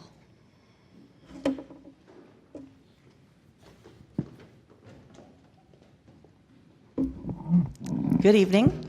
My name is Colette Simpson. I am a school teacher at the Othello School District. I teach at the high school. I've been a teacher for 28 years. I've been in Othello for 19, and I want to say that I have never, in all of my 19 years, been afraid, and I'm still not afraid. I go to school every day, and I teach some really amazing students. Do we have some students who could be a little scary? Yes, but I personally am not scared. I want to talk a little bit about some of the measures that have already been put into place, specifically at the high school. We've been told to lock many of our outside doors. I think it was Sheriff Wagner that mentioned earlier that Chief Shank mentioned that having a fence would not necessarily keep someone out, because if we're talking about school shooters, it's been students who were the school shooters. So a fence wouldn't keep them out, and neither would locking 90% of our exterior doors. Our high school campus is large, many, many buildings, lots of entrances and exits. And by locking all of those doors except for one or two, what we've done is we've made it harder for kids to get where they need to be in the time that they have. They have 5 minutes, and if they have to go across campus, and God forbid they have to stop and go to the bathroom, if they have to walk around the long side of the building and then get in the hallway and walk all the way back down, we're making their lives more difficult. Those locked doors will not stop a school shooter, because I guarantee you, if it's a child that's doing it, they're going to know which door is locked and which door isn't locked. So what I'm urging is some common sense around our safety. I think it's very important that we think about what message it sends to kids when they're constantly locked out. I worry about bringing in metal detectors. I just think that we're making I think we're making the problem bigger than it has to be right now. That's my personal opinion. I know others have a different way of looking at things. I want to address also the run, hide, fight. Teachers have all been trained. The training was great. It finally makes sense. For years when we were told to hide in the corner, I was like, oh my gosh, we're all going to die because you can see me from every window and door. We're just sitting ducks. So I really like that we have changed the training. But something that I heard from the Florida incident was that the students knew immediately that it was real because it was a code red. We haven't taught our students that. we don't have code this or code that. They wouldn't know. Literally every time we have a lockdown drill, we're told it's just a drill. So I think that that's something that needs to be addressed too. I love this community. I'm happy to be a part of it. I will never go to school armed. I don't feel the need to. I hope that the rest of my teachers also don't. I like having our security officer there, or our SRO. He does a great job. We have security officers. I think that's definitely a step in the right direction. I just want us to have some common sense around the measures that we take. Because as a student, I would feel less safe knowing that there were more guns in the school, and being locked out, and the metal detectors just makes it feel like we live someplace that we don't. We live in Othello. So that's my 2 cents.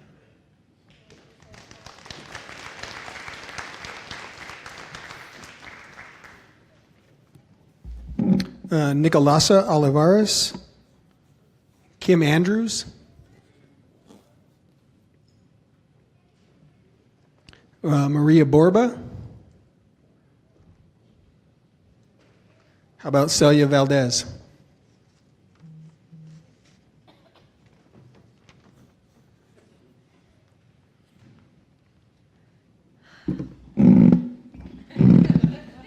Hello, thank you. My name is Celia Valdez, and I am a parent and mother of children that attend 3 different age groups in the school district. So elementary, junior high, and high school. And I want to say thank you for having this meeting. I think it's really great. If we're being proactive, we're not going to have to be reactive. And I think that's a really positive thing for the community. I just want to speak real briefly on my position as a parent, and then I'm going to go into my position as a professional. My children enjoy school for the most part, but there are days that they don't, and they really don't. And what I'm getting at is a little bit of the safety portion, a little bit of the mental health portion. With the size of our schools and the size of children just in and out of the hallways, there's times where, I have kids coming home and they're telling me, like, they're almost literally being trampled because it's such a tight fit. And that can be really difficult for teachers to deal with, really difficult for security and law enforcement to deal with, because it's just such a hazardous area. Aside from that, I get comments from them about concerns about the other students in their classes, concerns regarding how they're treating each other, how they're being treated. And I'm not necessarily saying that my children are being bullied, but they're seeing it. And so obviously, they've been encouraged to, if they see something, let me know. I'm that parent that doesn't feel bad about calling the school right away. So I think, like a lot of you have all said, having parents be reactive and contacting the school is a positive thing. But let's be honest, the demographic of kids that we're serving, some of those parents aren't here. And that's what we're going to see a lot of the time. So to get into a little bit, now I'm going to talk about prevention. So I don't know if my face looks familiar at all, or if my name looks familiar in an email at all, but Othello does have a prevention program. And when I'm talking about that, it doesn't look like DARE from 20 years ago, drug resistance education. It's broken up into many more pots. And so what that looks like is doing family parenting programs that help parents connect and communicate with their youth, teaching love and limits, teaching consequences. It's also about curriculum that's in the junior high that's teaching kids how to communicate with each other without being overly aggressive, without getting their feelings hurt. It's supposed to help with drug resistance. It's supposed to help with aggression towards other classmates. So there are things like this that are going on. What we're lacking is faces. Now, some of your faces are familiar because I've already given you a little bit of spiel about this, and some of them aren't because it's very difficult to get everybody to the table.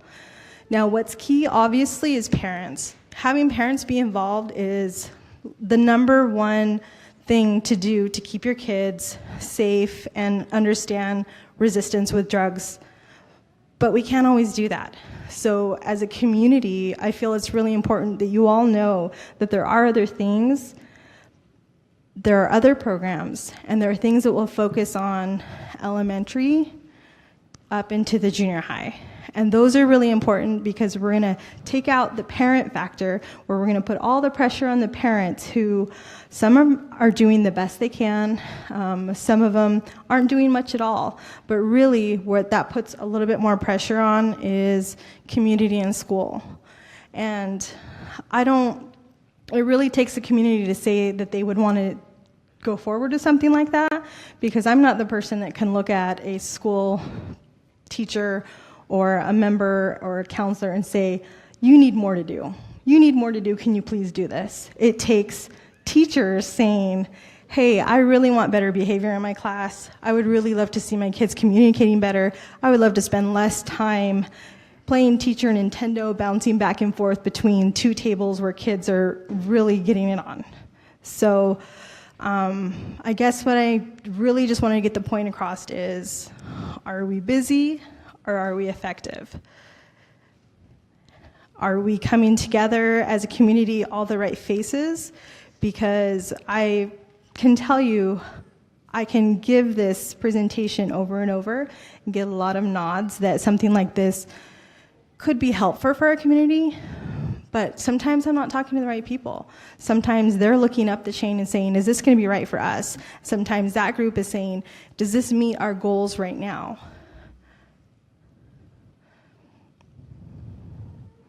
And I really just want to invite you all to be a part of that preventative piece. If you're going to look at the community, there is not another organization in Othello right now that has statistics given to us by the state, supported with federal funding, that's looking at these things.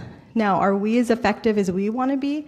Not quite. We'd love to be more effective, but what we really need are the partners. We need partners, we need faces, we need input. And we meet the second Wednesday of every month at noon. Do you guys have any questions or comments about that?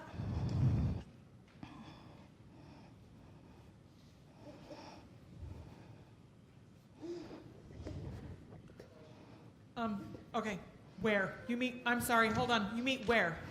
Currently, we're meeting at the Senior Center, so that's the second Wednesday of every month at noon, which is, I have people who have filled out information at the school that have said, I'm interested, but sometimes teachers' schedules don't always meet. And what is the name of, I don't think you've said what the name of the group is. The name of our coalition is PAID. We're People Against Illegal Drugs, and we currently are implementing several programs within the community. Some are very small scale and some are larger. And the reason that they're larger is because the junior high helps implement one of those. But what we really want to do is we're trying to get more hands in different pots. That being said, not everything can be done with a parenting program. It's really difficult to get parents who are having a hard time parenting to show up for things. So sometimes we have to step aside and say, okay, what other route can we go to really make a difference with the youth?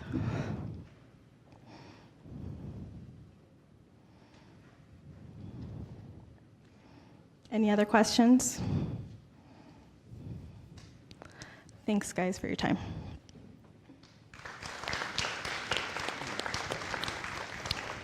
We have one other speaker, Jose Ferdausto.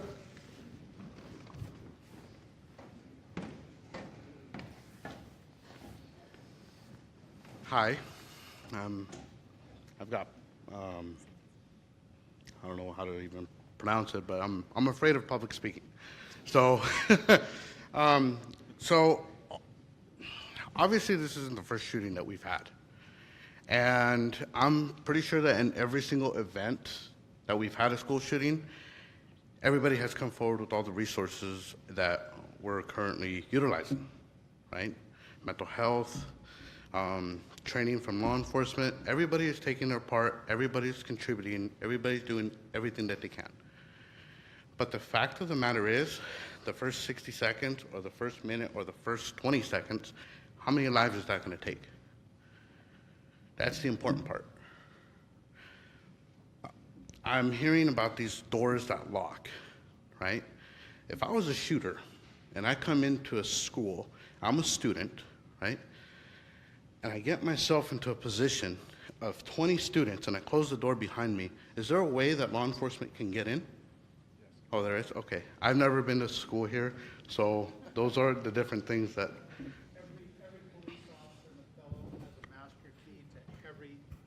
Every police officer in Othello has a master key to every school. Okay. Okay. And secondly is, obviously the big talk is arming teachers, right? I personally don't have a problem with that. I don't have a problem in arming teachers. I don't have a problem in paying extra taxes for arming teachers and for the additional training. Governor Inslee had made a big old speech about law enforcement doesn't want to take the initiative in wanting to train teachers or additional staff. Everything can be in-house just on how private security firms do it, and having annual trainings and having annual certifications, etc. Where am I going with this? The thing is that my biggest question is, if we were to arm teachers, how are we going to identify, or how as law enforcement are going to identify from having a teacher that's going after the shooter versus having the active shooter itself, and having law enforcement have no idea when they show up and say, there's a person with the gun, we're taking him out, when it's a teacher holding the pistol and engaging to the suspect? Sir, just to answer that, we don't know how yet. You know what I mean? Because this is all new to everybody. This arming, the idea might not be new, but those are some of the things that we need to figure out, if that's an option. Department of Corrections, where I work at, we have a system that is currently still under process, but staff members put on a vest, a safety vest, and that automatically identifies to local law enforcement to say, hey, I'm friendly. Don't So shoot me. I understand where you're going with that. The problem with that is you are now a target like law enforcement. Yeah. Okay? So the reality is this. Everybody that's concealed potentially in this room, okay? Us as law enforcement face that every single day. We have to make decisions based on what we know at the time. And unfortunately, we enter into a situation like that, it's going to be a big decision. We have to face every individual, every situation as methodically as we can, as safety is our number one concern for not only everyone around, but us. You know, in the Florida shooting, we learned a lot really quick about the officer that was there. He's been a 26-year veteran of the force in the actual SRO program at that school.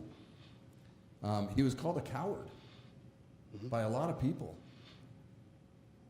That is so wrong.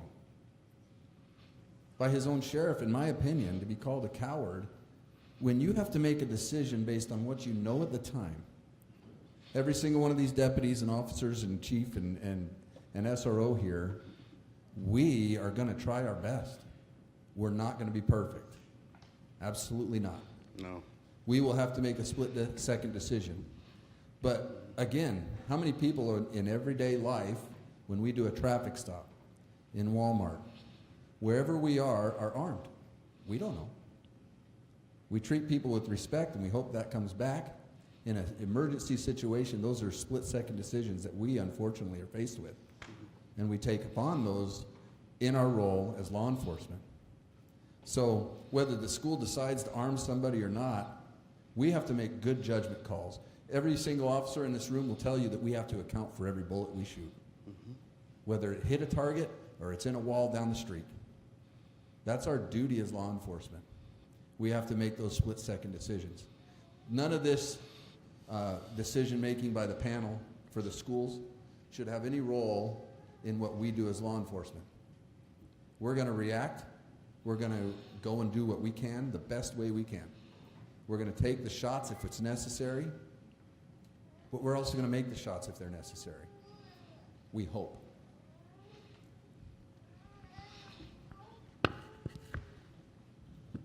Thank you. Now I can sleep tonight.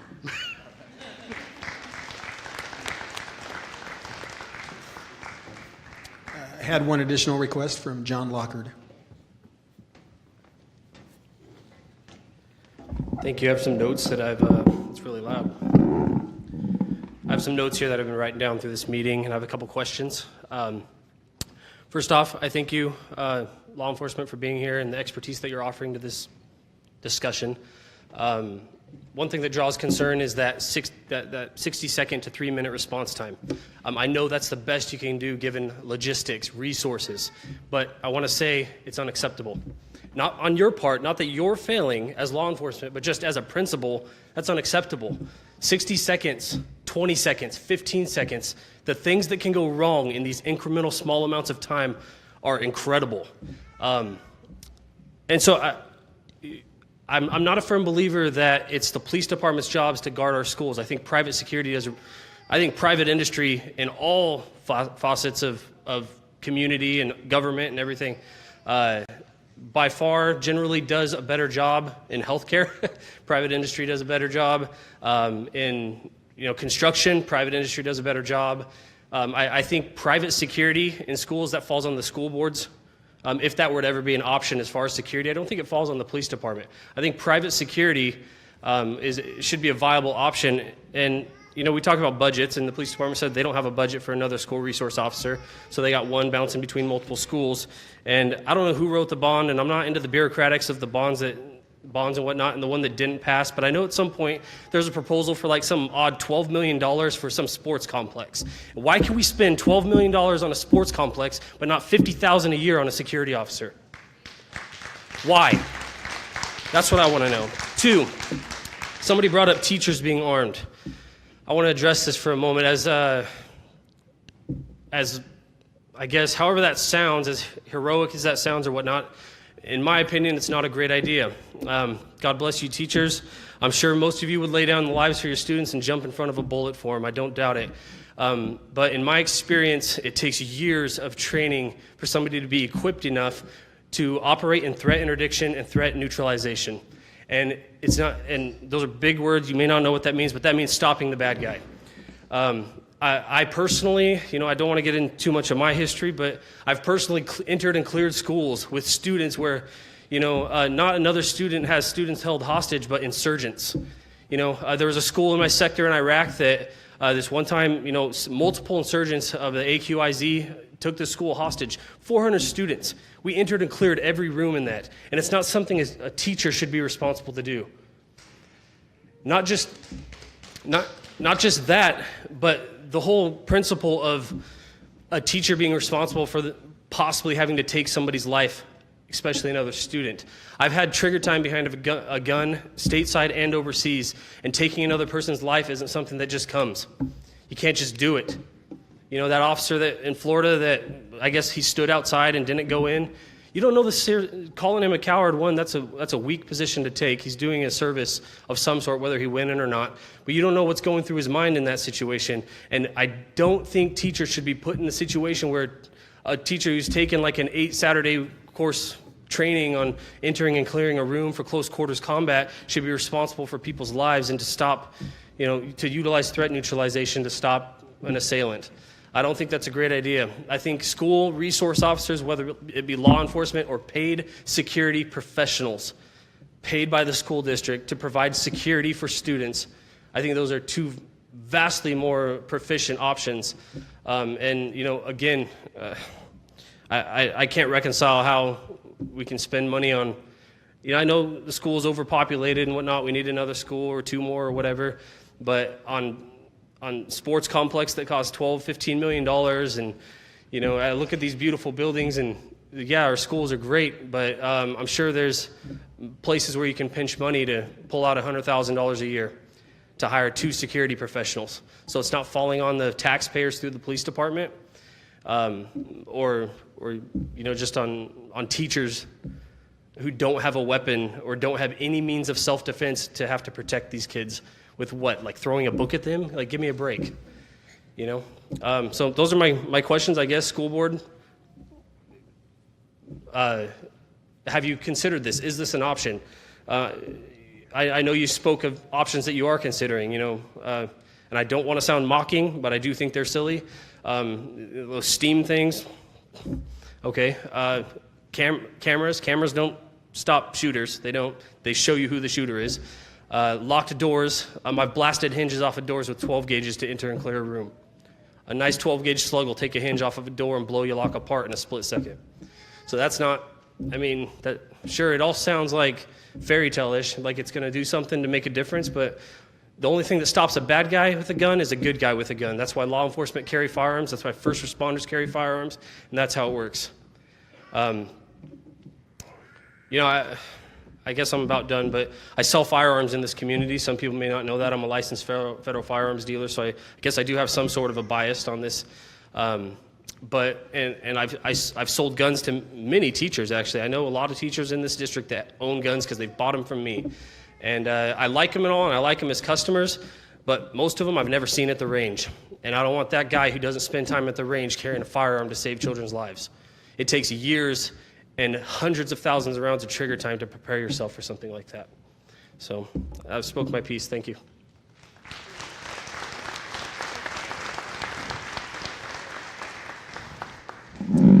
My name is Angela Kutzk. I'm a teacher at the Othello High School, and I thank you for this opportunity to come and speak to you.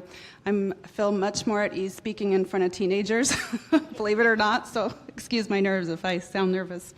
I love having your students in class. A lot like Colette said, I don't feel scared going to school. I feel very backed up by administration and some great colleagues that I work with.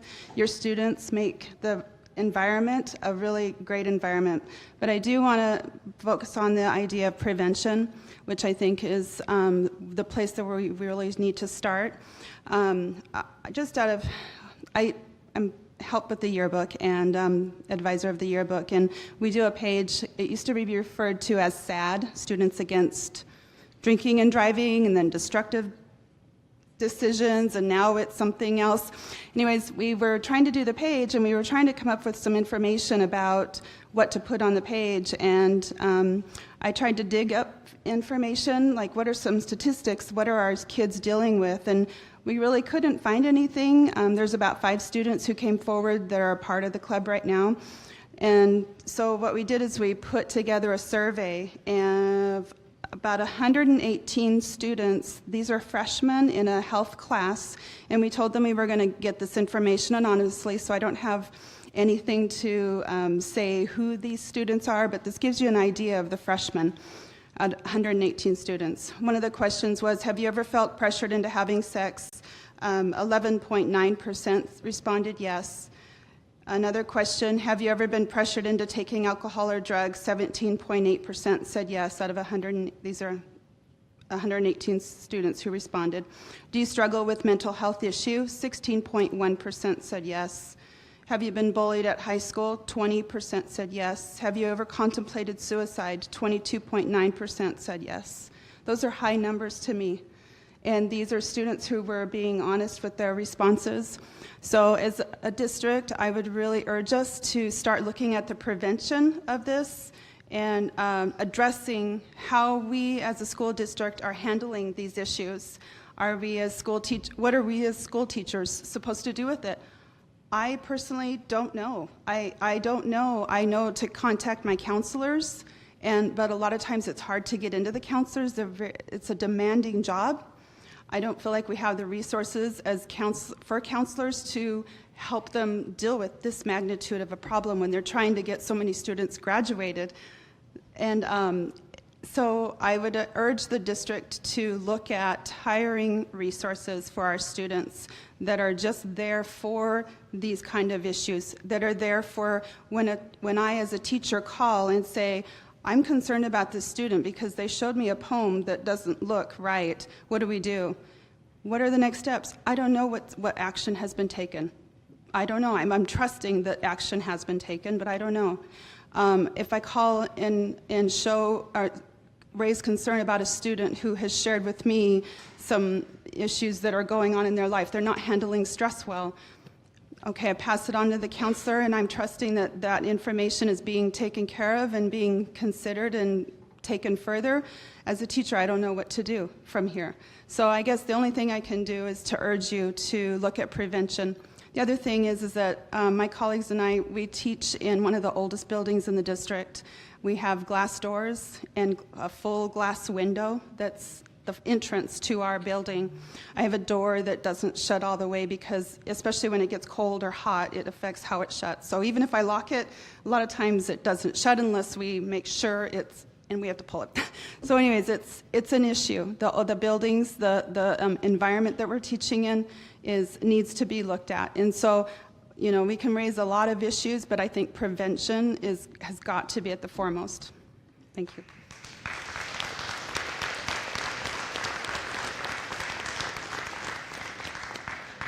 I just want to take a second to say that the last bond, even though it did fail, did not have a $12 million sports complex included in it. That was a discussion, and we decided against it. So I know it didn't pass anyways, but that was not an option anyways.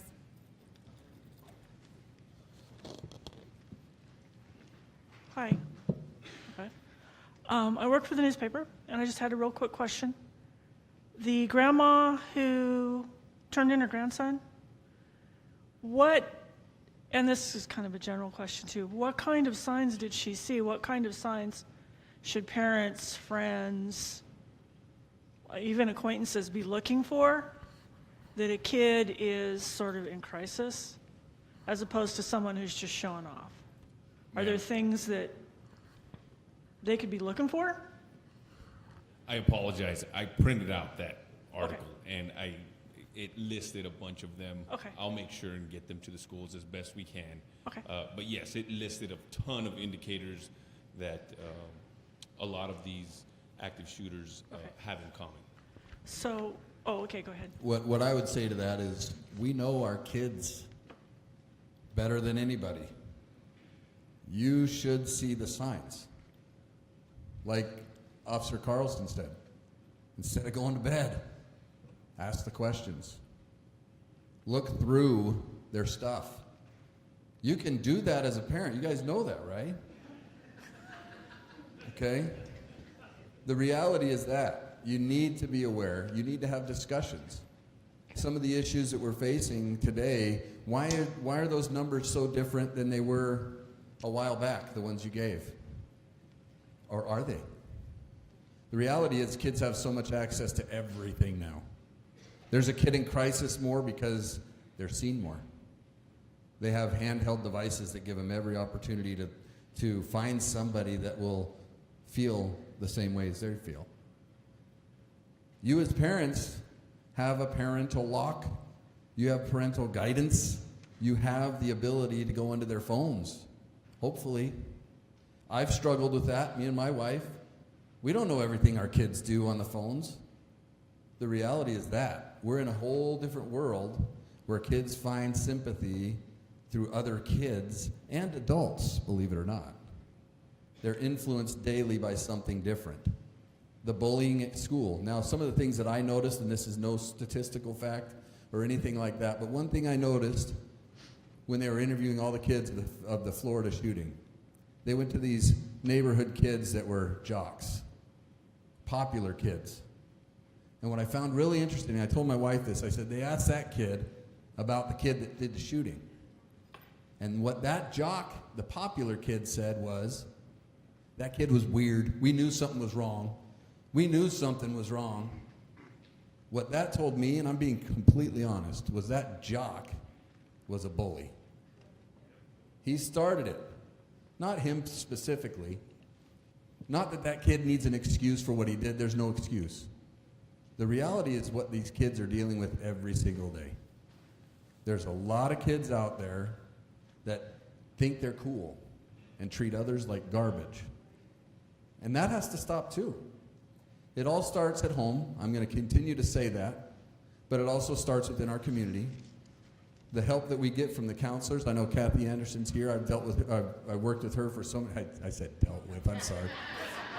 But I've worked with her for many years. I understand the headaches that she deals with. I've dealt with a lot of very sensitive issues from kids that have been around more experience than you can ever imagine.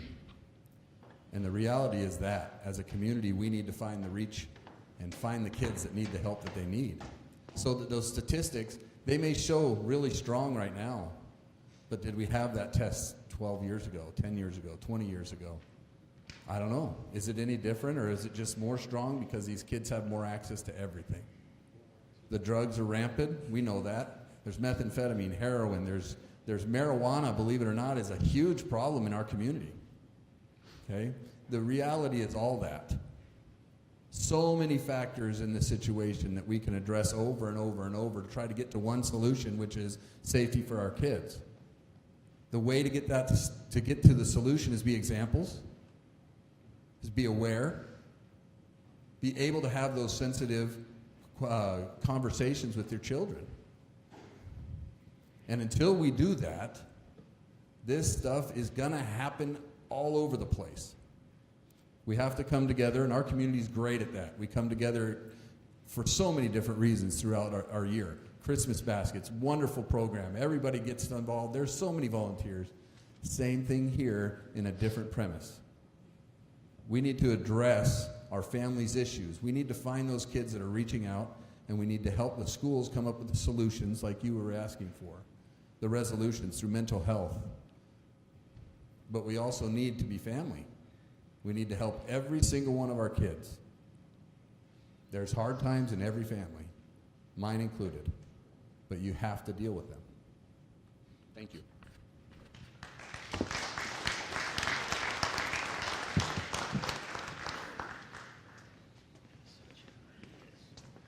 Hello, I'm sorry that I'm late, and I don't want to waste your time, so if I ask a question that's already been asked, I apologize. I got out of practice at 7.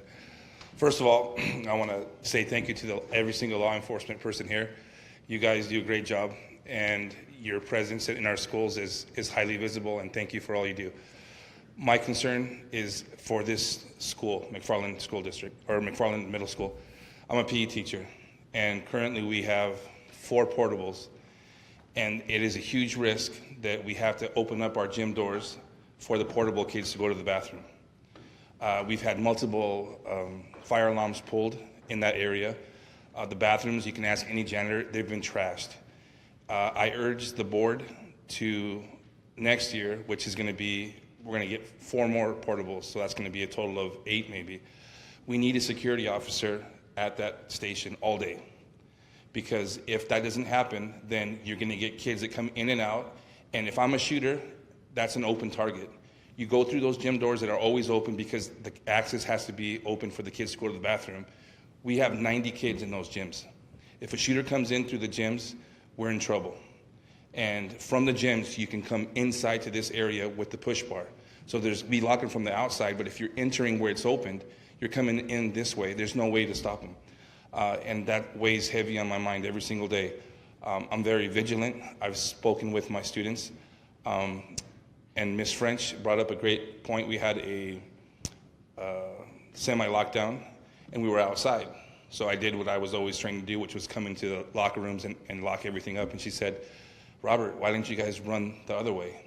And the light bulbs came out, and I'm like, you know what? That's a great idea. So I sat my kids down and said, hey, if we're outside and there's a problem, why are we coming in where the problem usually is? So I've been very vigilant. We've talked about the shootings, and I've stressed to the kids that if you're outside locked, then we can't let you in. And it's not because we don't love you, it's because the teachers have opened up the doors. They've died. So I personally take lots of time to tell these kids that, but my concern is next year with this growing population. My daughter's in 5th grade. She'll be here next year. We don't fit as it is this year. Imagine next year. And my huge concern is that door that needs to be open for those kids. And I get it. It has to be open. But we need another security officer. Joanna Ramirez does a great job. But 1 is not enough. We need 2. And we need somebody at that door if we're going to have 4 more portables. I've talked to Greg. He's done a great job.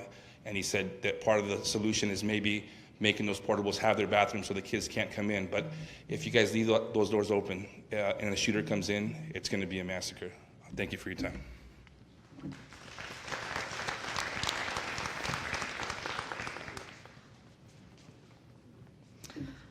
Hi, my name is Lane Simpson. This is Kylie Ashton, Mia Perez, and Emily Mendez, and we are sophomores from OHS.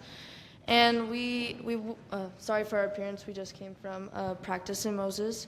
And on the way over, we were watching the live feed from this meeting. And I'd just like to start by saying thank you for coming here and giving the opportunity for people to speak their opinions today. And thank you for all the parents who came here today and members of our community who also spoke their mind. However, we noticed there's a lack of high school students specifically here today. So we would like to give our opinion as well.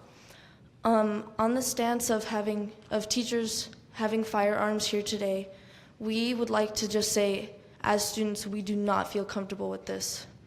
We know it may not be a main priority right now for you guys, but it is a reality for us that we face every day. Every time we hear the news of the Parkland shooting or of anything of this sort in any high school, it comes back directly on us. And we have to think about what it would be like if teachers in our school were armed. Would we feel safe? And I think it's a resounding from at least us four, no. Having a teacher bring a gun into the school would just be, in our opinion, a bigger cause for an accident to happen.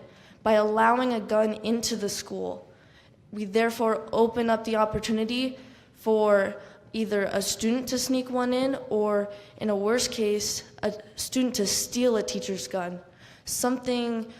I know it sounds like a big stretch, but I think about that all the time. That's something that affects me. What if a student just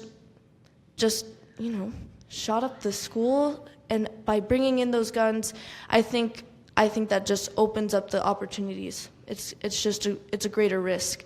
So we don't feel safe having any teacher with a gun. And if teachers had a gun, let's say we gave a gun just to the security guards. If a security guard is in the gym, but a shooting breaks out in the senior hall or the ag building, it's going to take time for them to get to the other building. And by the time that they've come over there and confronted the shooter, if they had, people are dead. It's just, we don't think it's plausible. We don't think that it's safe or plausible. So that's just basically where we stand on teachers with weapons at the school. But we also would like to bring up the issue of the locked doors at the high school. For me, I have to walk all the way from the senior hall to the ag building for my AP World History class. And that's about, I would say, a 2.5-minute walk. By the time I get to my class, my door's locked, my teachers are ignoring me, they won't come open the door for me. So I walk around to the other side of the building and I get into class. I get there on time and it's not a big deal or whatever, but what's the point of having one locked door if on the other side of the building it's unlocked? I don't really see the purpose of that when it just doesn't make much sense to me. And they're glass doors, yeah. They don't serve much of a purpose when you're locking one. It's wasting my time getting to class, and it doesn't make any sense to me. I don't know about you guys, but that's just where I stand. I don't think it's something that we should be doing. I think there's more we could be doing, such as prevention, and I know many people have come here today to speak about prevention from what I've heard, and I really think that's where we need to be focusing on, not on having teachers armed or locking one of our doors. I think we need to focus as a school and as a community on preventing these things from happening, not reacting. And I know that's hard, and we appreciate everything that law enforcement does for us and that the school does for us, because we know you guys want to keep us safe. We know that you guys are trying, and that this isn't something that you can just prevent, that right now we're reacting to something, but I think this is giving us an opportunity to really think about what needs to be done. And while we all four of us appreciate all of your opinions, it's just, it affects us a lot. It's something we face 5 days a week, every day, for 6.5 hours every day, 7 hours. It's something we think about, and it really affects us, and people really do care. Even though there's high school students who aren't here today, they care, and they have opinions, and we have a voice, and we would just like to thank you for the opportunity for letting us speak today. Thank you.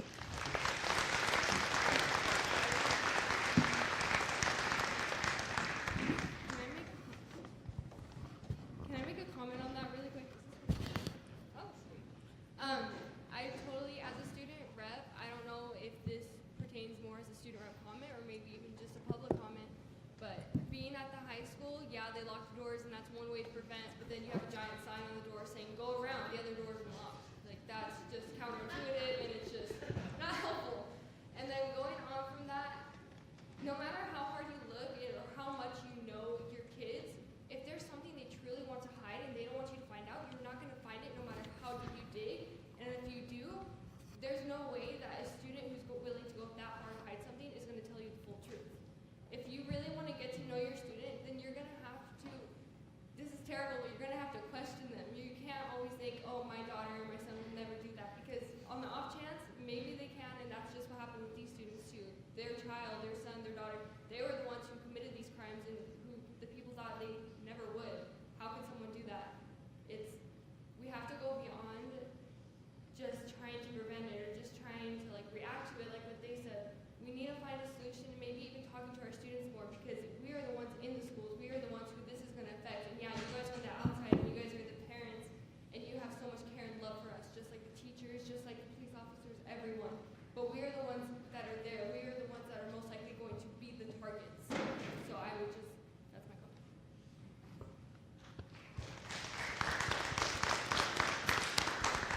I just want to respond to that real quick. Ladies, thanks for coming up and speaking. I respect that you guys had the time to do that and the courage. The locked doors thing, I think we need to address. That was the knee-jerk reaction. We saw everything on TV, we got together and said, what can we do that doesn't cost anything, is effective, and we can do it right away? Let's lock all the doors. And then we took a step back, and it got it to this point, where we said, wait a minute, let's not just jump in and do this. Let's not just jump in and do that. Let's look at what we've got, let's find a plan, and move forward. Thank you. So thank all of you for taking the time to come tonight. We're a little bit over time, but that was worth every single comment. As a board, I think we're going to be talking about the things that we heard. If there's anything we can do with policy, I know that Dr. Hurst has been listening to everything, and without community comment, we don't know what everyone's thinking. And so thank you all. We're going to take a 10-minute recess. There's quite a few people here, so give everyone a chance to leave. But you probably all want to stay for the rest of the board meeting. But just in case you don't, we'll give you about 10 minutes to leave. And thank you.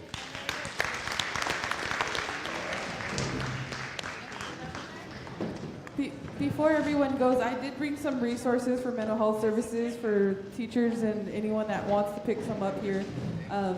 Our contact information for you guys to refer those kids you guys are dealing with every day. We also wanted to announce to everyone that there are refreshments over here in the cafeteria.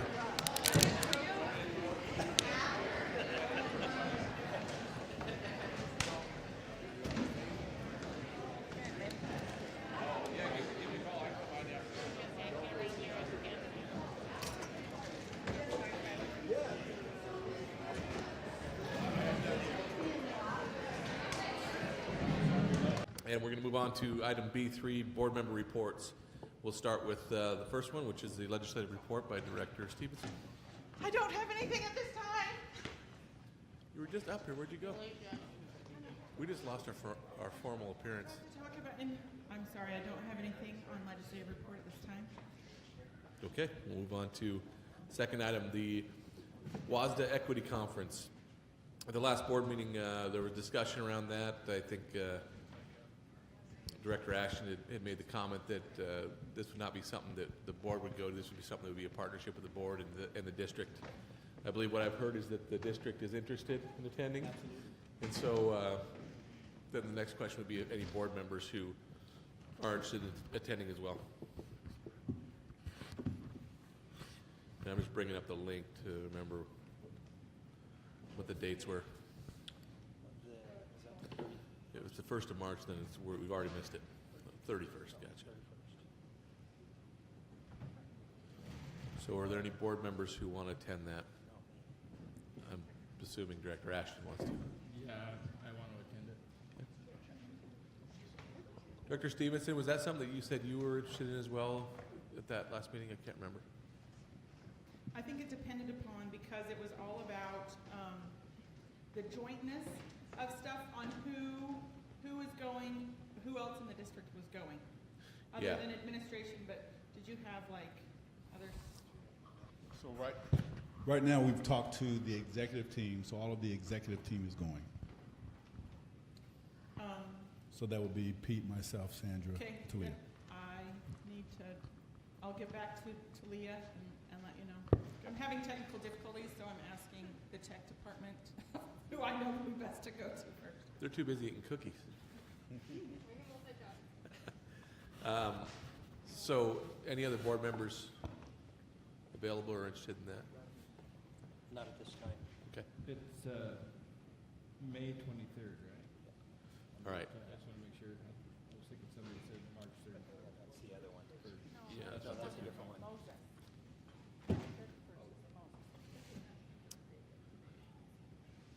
Okay, so definite from Tony right now, and then maybe from Jen. March 31st is policy. Yes. And that one we've already talked about, and there's 3 of us going up for that day, right? Okay. So then the next one is discussion regarding the student representative application. We don't have a attachment of that in here, do we? Okay. I saw the student representative application. Did I forward that to the board? I apologize. So this is something that we need to have decided by April 1st when we start the interviews. No, it's the application. I'm sorry. I definitely dropped the ball on this. Is what I can tell. We wanted to look at the application, decide if it's something that we wanted to change, but we do need to handle that tonight then. So Talia is uploading it as an attachment. I'm going to move on to the next item. That would be discussion regarding the superintendent contract when considering contract extension. From the last meeting, we talked about the different districts that we had looked at as comparison districts, and then there was a request by Director Stevenson. The only thing I heard back was from Director Stevenson adding Walla Walla, and what was the other one? I don't remember. Central Valley. Yes. Central Valley, okay. And so, and I had mentioned it to Dr. Hurst, so even if the board decided not to add it, he was in the process of starting to ask for that information. I guess the question would be, is the board, would they like to add those 2 school districts to the ones that we did before, or last year when we were considering the contract? Just kind of looking for a consensus, a head nod from everyone. You good with that, Tony? Yes. Okay, then we'll add those 2. All right, moving on to discussion regarding future facility needs. I named it this because I didn't want to say the bond failure, because I wouldn't want it to come up negative. For the student rep applications, have you decided a date on when they're due? We're coming back to that. Okay. Yep. So I think at the last board meeting, we talked about the future of facilities, and everyone shared their opinions, but I said something we're going to have to be having ongoing discussion about. Now, We did talk about May. There's a May date that's the earliest we would do a resolution if we decided to do. I think the earliest we could do anything as far as a vote would be August, so it would be a May resolution. Since we just had a long forum, would the board like to discuss this tonight, or just keep it on there for next board meeting? If you had a chance to think about this and want to add anything tonight? Okay. No one wants to make eye contact with me, so I guess that means no. We should push it to a future day. So we'll just keep it under board reports for the next meeting. Okay, great. And then we're going to go back to the student representative application. So refresh your screens, please. It should be under public comment.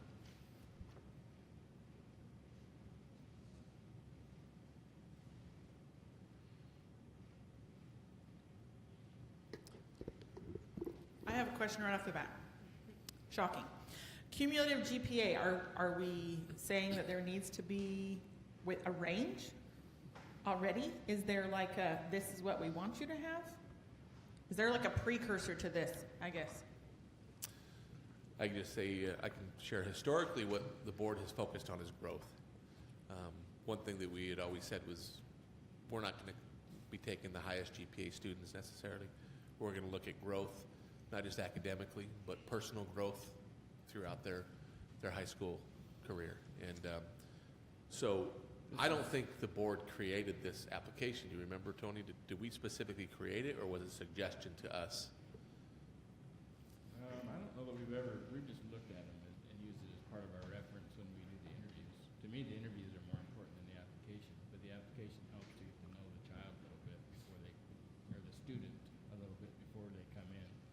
From my view, I haven't used the application to make a decision. I've used it as just. And I personally, I would have no problem taking off the cumulative GPA. I don't know that that's something I pay I mean, attention. I'm going to think look at it's- all their work. I think it's good to have, but also, I mean, there's got to be somewhere that says they have to be an incoming junior. So therefore, there's nothing else that says above a 1.0, 2.0. I mean, what's the sports, is there a magic sports number for GPA to be able to play? Yeah, I don't know what that is. We haven't had a limit. We haven't said that a student needs to be X or Y in the past. We could change that. I'm personally not in favor of that, but we could change it to that. But you have had a thing saying incoming junior. We let the administration know who we're looking for, and they weed out they tell the students. So I don't know that needs to be in the application. But wasn't there a misunderstanding last year with that? You did have a problem with that last year. We had one that applied twice, I think, as a senior.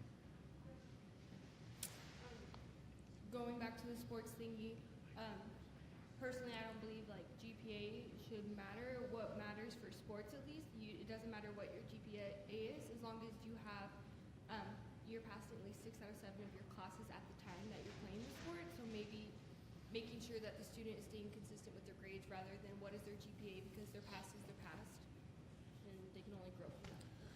Yeah, and keep in mind, this is just an application. So this is just information being put on it. We don't have a criteria based on it, where we automatically say that's too low a GPA and we don't interview them. Historically, I think we've interviewed every applicant, right?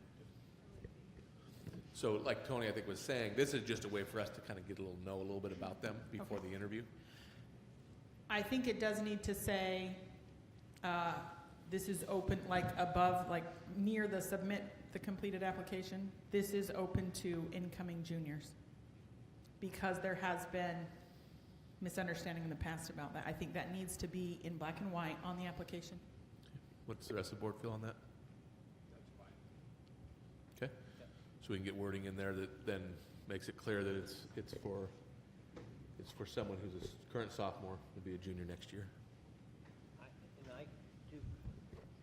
I feel that we do need to remove the GPA on that application, because if it's removed, I think you might have a few students that may apply for it that may have looked at it differently. If they feel that they didn't have a high enough GPA and they see that bracket there, they're not going to fill out that application. Good point. They might think it is a criteria Yes, just because they it's may there. think it's a criteria.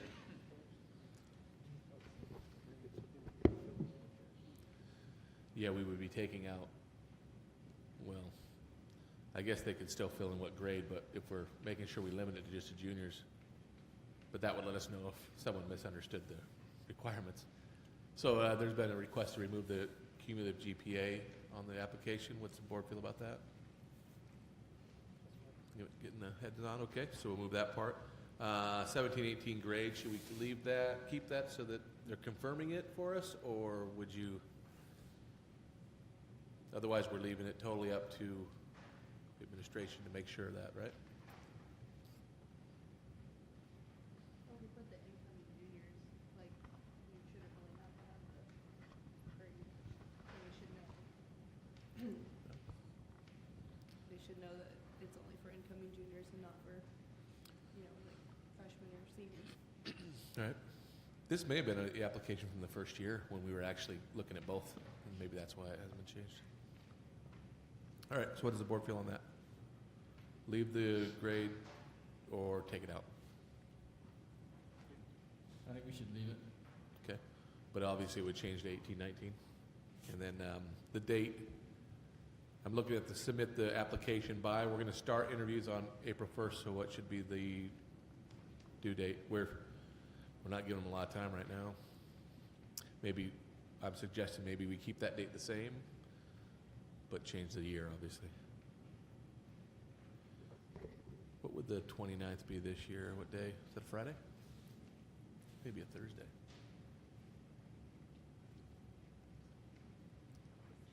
Thursday the 29th? What about Friday, March 30th? Would that be enough time, though, to, I mean, in the past, there's only been like 3 or 4 applications. We've interviewed everybody, so it's just a matter of getting the applications and then getting them to us for that Monday interview. Is that, hang on a second. Philly, she's waiting for me to catch myself on that. We already know the application dates. The application dates were April 1st through the 17th. Thank you, Thalia. Then we were going to interview after that. So for some reason I had interviews the 1st through the 17th, but I don't think we'll have 2.5 weeks worth of interviews. So the due date then is the 17th of April. Have we picked, at the previous board meeting, did we pick a day to interview? What day was that? 23rd of April. Okay, 23rd we're interviewing. All right. She let me struggle too long there. She should have been throwing things at me. Are we all clear on this then? So 17th of April is when the due date will be on this. Can I ask a question? If you want, in the past, I know it has been the admin that has chosen students to inform this, like make this information available. Is that something you still want to do, like solely based on who the admin chooses, or would you want it to be more widely school known so other applicants can apply? I think our purpose is always that we want everyone to know about it. It's not to be something that people pick. They need to make sure they know that this is a pretty big leadership role. I think the best way is for you guys to let them know what the expectations are, so they know what the involvement's going to be. So, yeah, if both of our student reps can really be out there letting people know, I think that's the best way to advertise it. Okay. Anything else on the application that should be revised?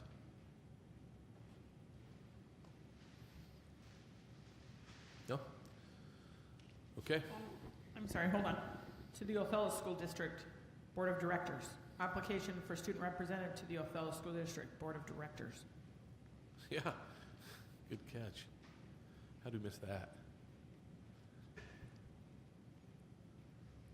Maybe this one was for the Othello School District representative, and they just gave us the wrong application.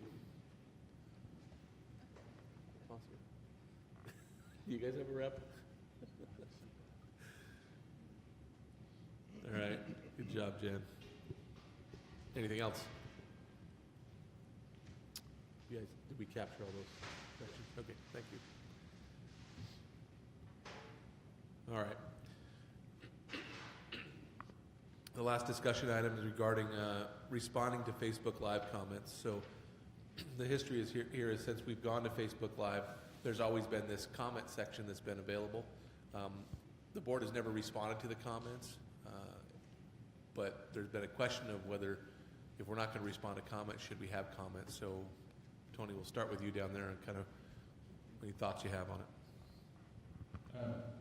My thought is that if there's a way to shut Facebook Live comments off, then we should shut them off. I don't, personally, as a board member, I feel like that if a community member wants to come and give comment, that they should come to the board and give comment.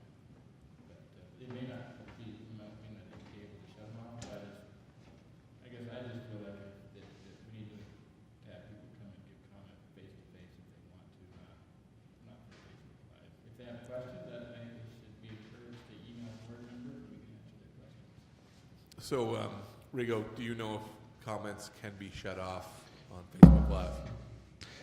Yeah, well, hello.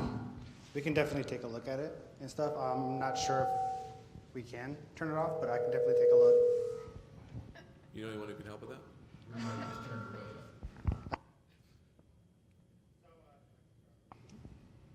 So yeah, so we can definitely take a look at it. Okay, so you're not sure? Yeah, I'm not totally sure and stuff. I think there is a way though. Oh, that's hilarious. Hello? Okay. So yeah, so I think there might be a way to do it. We'll definitely, as a department, we'll sit down and take a look at how we can turn it off.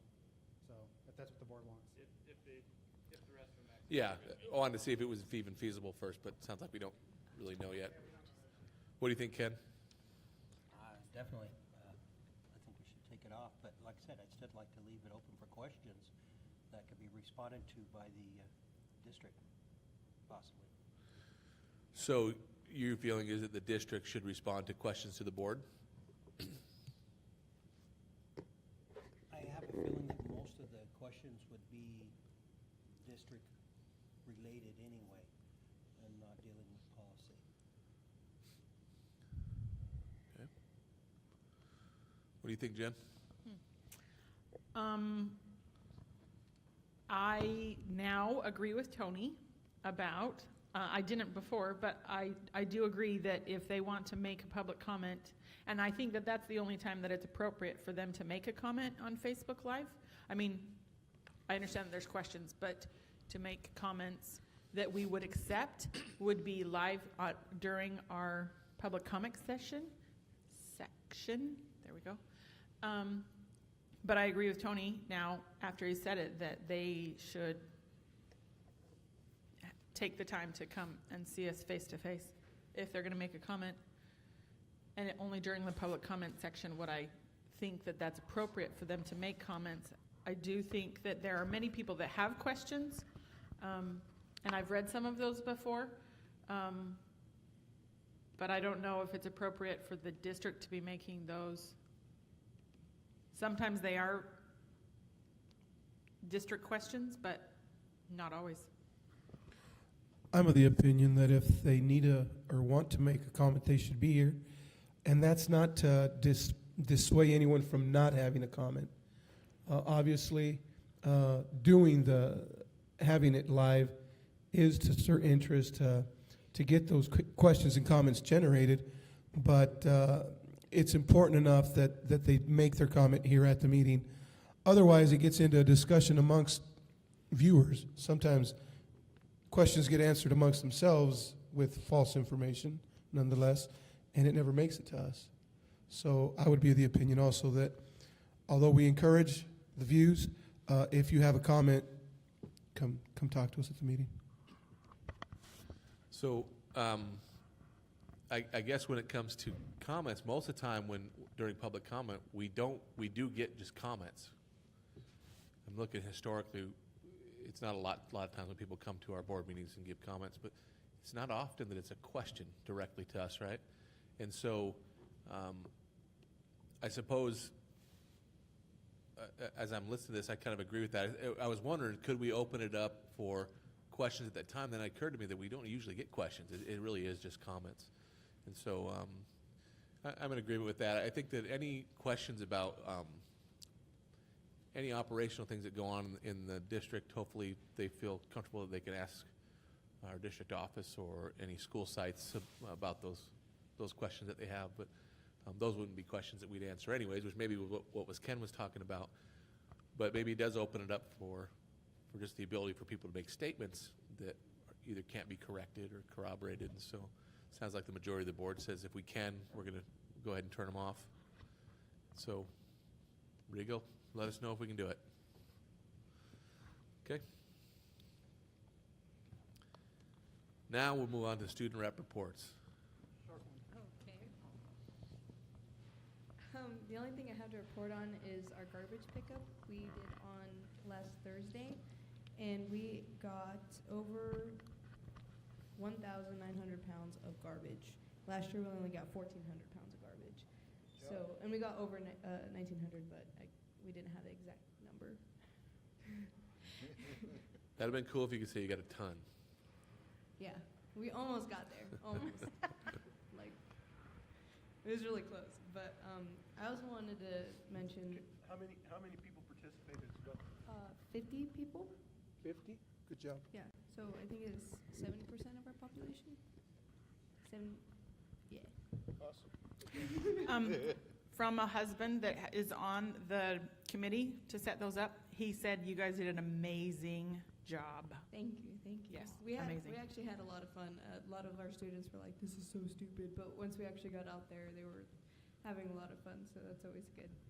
I also wanted to mention when Lane came up and talked about the locked doors, we had also mentioned that our high school visit, me and Kaden both, and it's nice to see that other students are still having the same problems because hopefully the issue is resolved because it's really annoying. But like I'm only there for one period, and when I go try to get into the ag building and it's locked and I have to go all the way around, it's like really irritating. But you did hear the safeties officer, Yeah. his explanation.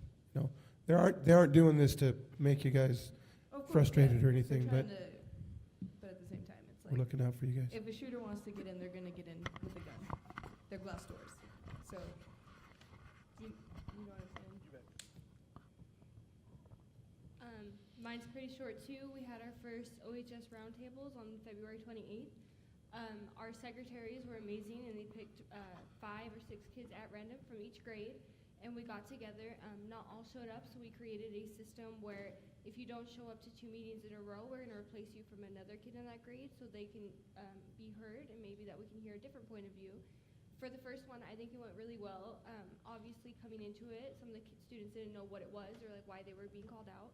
So we got to inform them about that, and then also at the same time, they were more comfortable bringing in their issues, and I asked them if they were okay and they felt comfortable doing this, and they said yeah, and they think it's a really good idea because now they can actually say like we have a voice, like we have an outlet to be heard. So I think that's really good.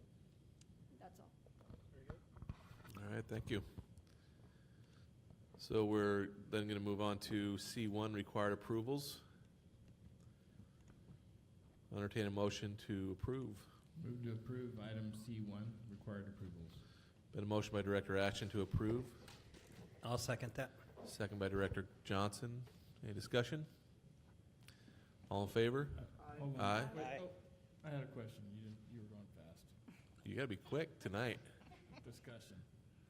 I have a question. I don't need an answer tonight. I just saw we were hiring a head basketball coach for McFarland, which is fine. My question is, and Chris, if you don't know, you can get back later. Okay. Does in the past a head coach at the high school anyway had the opportunity to be involved at least in who his assistant coaches are? Is that still the case, or do you know? I was just curious. But in McFarland, I assume they don't have assistant coaches, but it just jogged my memory for high school. Yeah, I believe the head coach will participate in the interview or the decision-making process for the assistant coach. Okay, so the head coach does participate in it, from your understanding anyway? Right. Yeah, if it's different than that, just let me know. I just was wanting to clarify. So it's just not automatically the assistant coaches from the previous year, the assistant coaches again. It's up to the head coach to decide that? Yes. Okay. Mr. President, I'd like to ask if the student reps could be dismissed so they can get their homework done. Because they have bedtime and there's a new daylight savings? It doesn't look like I have a choice. It's a lack of respect. I think they're leaving anyway. They did check with me first. I'm going to remember that. So, all in favor? Aye. Opposed? Motion carries 5-0. Moving on to superintendent comments.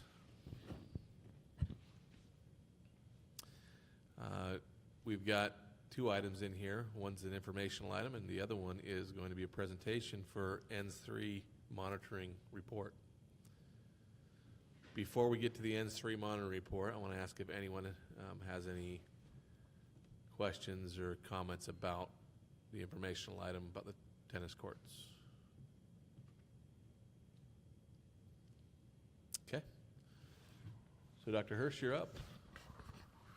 Yes, sir. We have the teaching and learning team. We're going to ask that they come forward and present data on ENS3.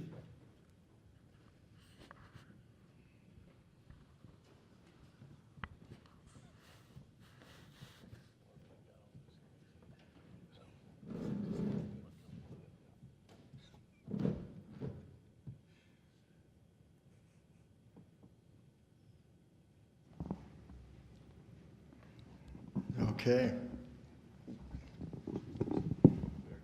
We good? We good, Rigo? A little more? All right. Thank you for the opportunity to present tonight. I kind of feel bad. I thought everyone was for me or this presentation, but apparently not. So, but it should be a good couple hours for you. Going to be talking about N3, looking at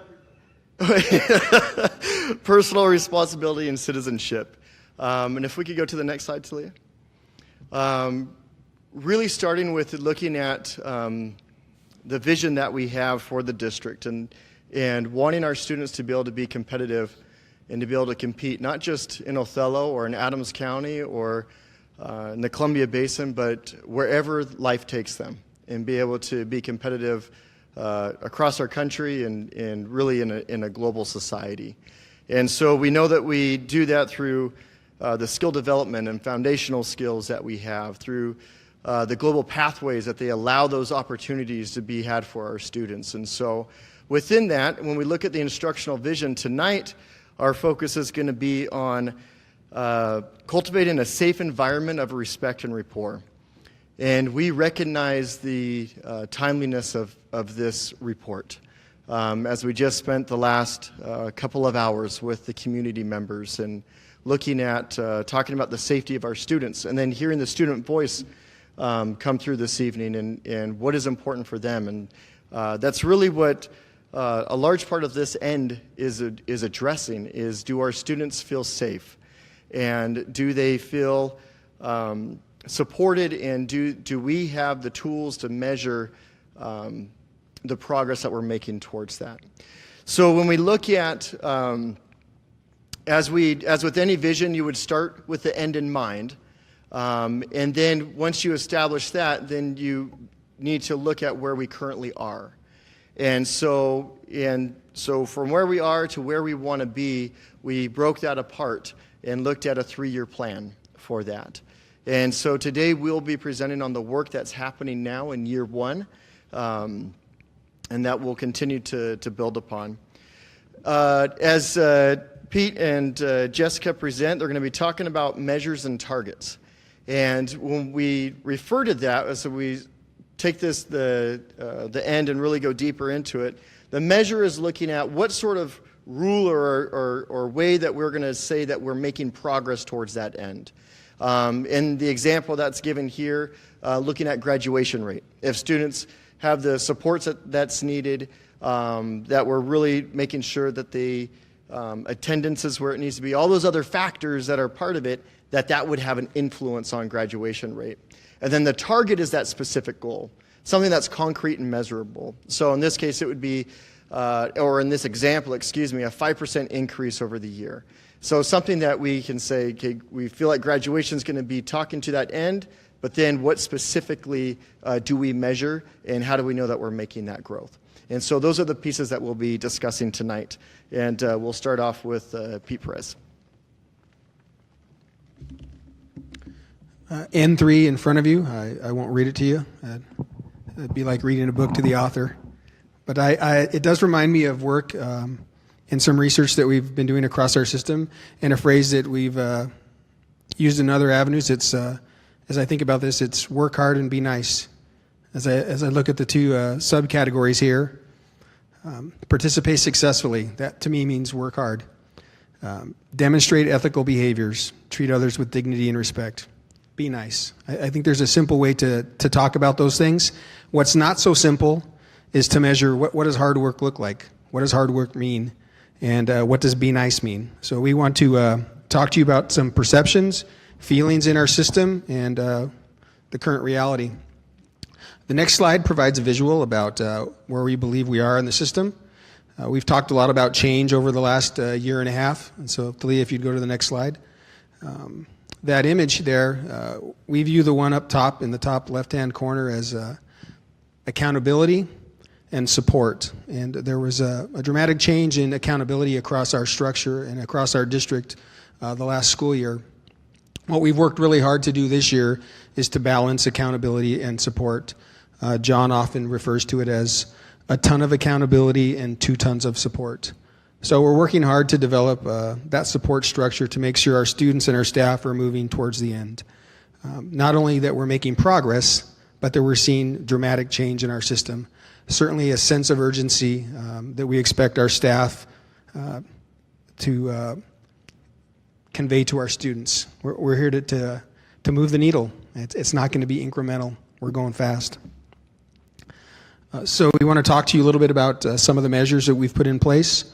One of them that we agreed upon as a system was that we would view the four-year cohort graduation rate, and that we would decrease that rate by 3 to 5% this school year. Those students haven't graduated, but we also want to keep in mind that graduation doesn't start in 12th grade. It's certainly an idea about the system. And so we want to share with you some of the highlights around the work this past year. The next slide provides a series of bullets that details some of the strategic initiatives or actions that we've made in this area. I want to talk about 4 really quickly here. One is a pathway development, something that Dr. Hurst was very clear with our system about. We continue to think about the pathways that we're offering. I think we've made some excellent movement in identifying pathways that are available locally. Certainly continue to challenge our system to think about pathways for our students around global competence and global competitiveness. We have a series of new course offerings at Othello High School that we think are geared towards increasing engagement and providing additional opportunities for students to take responsibility for their own learning. I know you've heard on several occasions about the Othello Career Showcase and the dramatic partnerships that were developed there between our school district and the community. And we also have a new structure in place at Othello High School and also at DOHS. It's a software program called Career Cruising that allows our students to manage and monitor their high school and beyond plans and prepare themselves for the next step in their academic careers. So this next outcome actually has 2 different measures. So the first one is that we're going to be looking at attendance, and that our target is that the overall attendance rate in the Othello School District will be 95% or higher each year. And so that's going to be measured in part by the Skyward report that each school runs. Some of the specific actions that we're taking to monitor that and ensure that we're being effective is the early warning system activities. And that's where we're identifying specific students through attendance or behavior or discipline that are showing us that we need to pay extra careful attention to them so that they're not falling through the cracks and that they're not being ignored by the system. All of our principals participate with the community truancy boards and are part of that team that really looks at how to support students and their families. We have attendance data that's coming from each school, K-12, and also looking at communicating with parents better and more strategically, K-12 as well.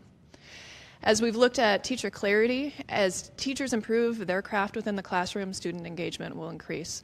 And so that can only help with how students are learning. The next measure is that involves student engagement, and that we're also aiming to have that at 95% or greater. The way that we're going to measure that right now is we're building capacity around the work that we're doing in the district office to support all of the school sites. And then each building is also working on developing a measure that they will be able to identify that level of student engagement. So some of the specific things that we're doing with that, later this month, a group of us will be traveling to observe, we'll go to a conference, but also get to observe High Tech High in San Diego, which is an innovative high school that we should be able to get some takeaways from to come back and possibly implement here in Othello. Last month, a group of us went to Delta High School in Pasco, again, an innovative, different high school that we went and observed, and we're hoping to come back and have greater discussions about how to implement some of those things here and figure out what works for Othello, but also learn what other people are doing. Professional development for teacher clarity is also going to continue. That's something that's happening at almost every PLC day. We're working as a team continually to talk about how to improve instruction, and starting with teacher clarity.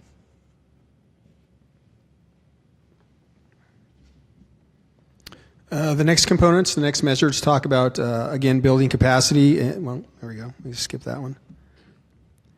This is around social emotional learning, and many of the ideas and stories that were shared today by our community focus on this area. Some of the strategic actions around this have been addressing the way we include students at our middle school, our special ed students, our ELL students, and investigating the research and support around is pulling those students out of core instruction really the best way to do it.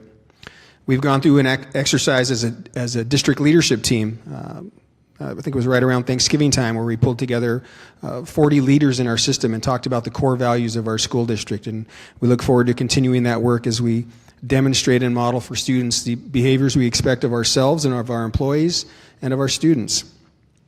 We've been very consistent with system-wide customer service expectations, and again, an opportunity to model treating others with dignity and respect. And most recently, we had a group of students who had the opportunity to participate in pre-site visit training. We often send students out in the community for job shadow experiences, and we've tried to be very intentional about preparing them for expected behaviors, and that they are representative of the Othello School District and of our community when they visit our sites. And the feedback from some of the local partners has been very positive on our students when they show up there. We have great kids in our system. The next piece around being nice is some of the restorative practices that have been implemented in our systems. And when we talk about restorative practices, it's not only restoring a relationship if you've had a negative interaction with someone, but it's also restoring your standing in the community, restoring yourself amongst your peers. The PBIS structures have been running full force at Hiawatha for almost 2 years now. Wahidas is in their initial year, and Ludwikaga is, I believe, year 2 as well. OHS just coming on board with some of those practices across their system.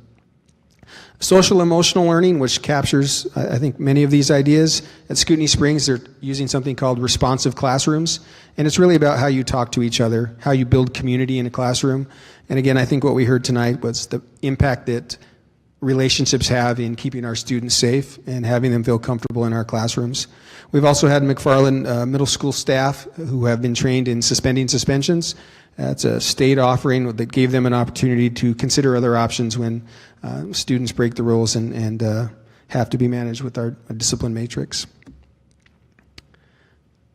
That is our update around N3, personal responsibility and citizenship. We would welcome your questions, comments, and or observations.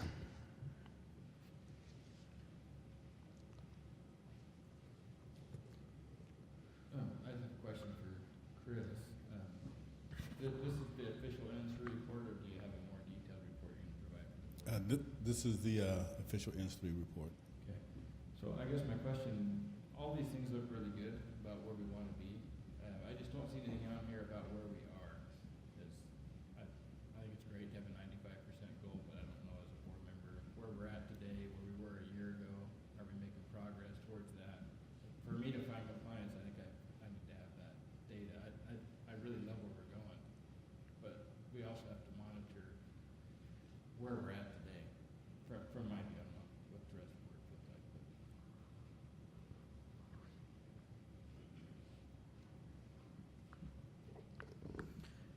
you give some examples of suspension items?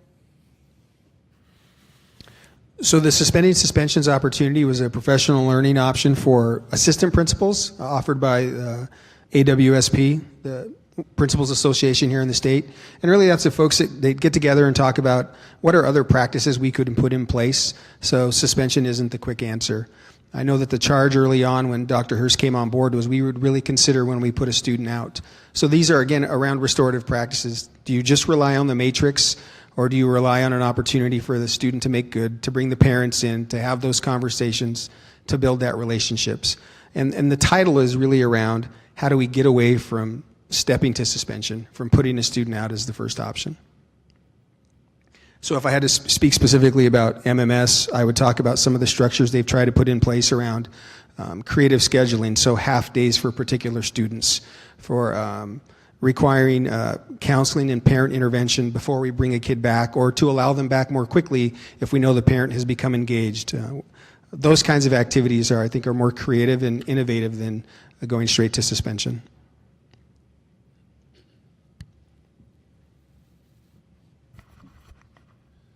So, Chris, I have a question regarding one of the targets. Each student has knowledge and takes responsibility for his or her academic success. The target was cohort groups will reduce their dropout rate by 3 to 5%. Is that for this year compared to last year? Is that over a certain amount of years? These targets were developed in partnership with building principals. This one specifically comes from Othello High School, and a target that team established around, we want to see an increase in graduation rate, and we're gonna look for a decrease of 3 to 5%. So that number that we would have been presented last year at graduation, Mr. Vergara has discussed with his staff that he expects a 3 to 5 year bump this school year.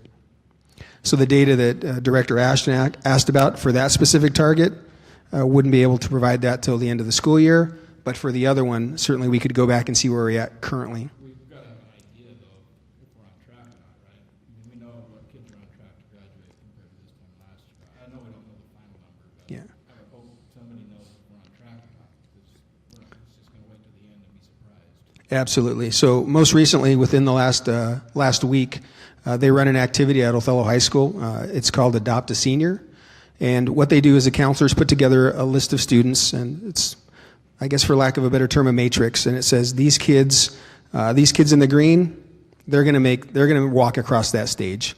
These kids in the yellow, we need one of the adults here to adopt them to make sure that they cross all the T's and dot all the I's in the next couple months. These kids in red, they need dramatic intervention. And so all of those students are adopted. They have a really solid idea of where they're at with graduation rate. Again, gets back at that idea that it doesn't begin in 12th grade, but certainly they could gather the data for us. I have a question on participating sufficiently to enable effective learning. It says attendance and engagement strategies, but all you're targeting is attendance. So what about those students that come 100% of the time, but are still failing? How are you affecting them? I would hope that the theme that is in there around teacher clarity really gets at that idea about student engagement. There's a tool that has been used for several years in this district called time on task. And oftentimes they would so right now if they came in and did a time on task and I was the teacher, we'd probably all get checked. But I have no idea what Sandra's thinking. I'm not sure if Thalia's paying attention. It looks like Dr. Hurst is taking notes. To really get at engagement, that's where that idea about teacher clarity becomes so key. To be successful, students have to know what those criteria are, and that's what we're really working on developing with our teachers. What does success criteria look like? How does a kid know they've been successful? That's what we're beginning to develop around student engagement, and we think that, and the research tells us that that's the most accurate measure, and that's what we're working to build, not just time on task. You saw one of the statements, I believe it's on for us on slide 12. So those student engagement will be measured by an agreed upon tool in the building. So each of our principals have identified particular look-fors that they look when they're doing their instructional walks. Dr. Hurst has a structure where he visits and says, how many classrooms have you been in? What are you seeing out there? What are the next steps? What kind of professional learning are you going to provide? How do you partner with the teaching and learning team to provide engaging activities for our students? All those sorts of activities we believe build up into making progress towards this student engagement goal. So maybe it's the time of year that was chosen to review this ends, or to monitor this ends, but in the past, the board can correct me if I'm wrong, but usually we were monitoring the previous year, correct? So I think I was expecting a report that monitored last school year. Or even this year up to date. It's just. If we have data. But I guess for me, I think maybe we need to just, as a board, the board's changed and it hasn't for a while, so maybe the board just needs to give clear direction back to Chris as to what the board expects in this report, because maybe from what I expected the board, maybe the rest of the board doesn't agree with now. But for me, I'd like to know, we're not monitoring the past, and I like this overall attendance rate, 95% each year, for example. But I want to see where we're at now, where we've been, and the date that we think we're going to accomplish this, so that the next year we can say we thought we have 95% by this date. Maybe it's 3 years from now, I don't know. And we're making progress towards that, because it's, from my view, it's nice to just say 95%, but if there's nothing behind it, we could be 10 years from now still saying 95%. And I feel like I haven't done my job as a board member if that's the case. But I don't know if that makes sense to the rest of the board or how everyone else thinks about it.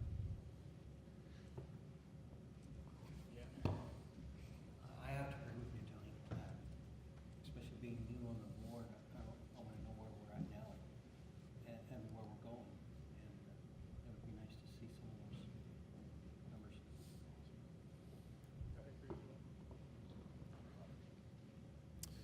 Okay, go ahead, Jen.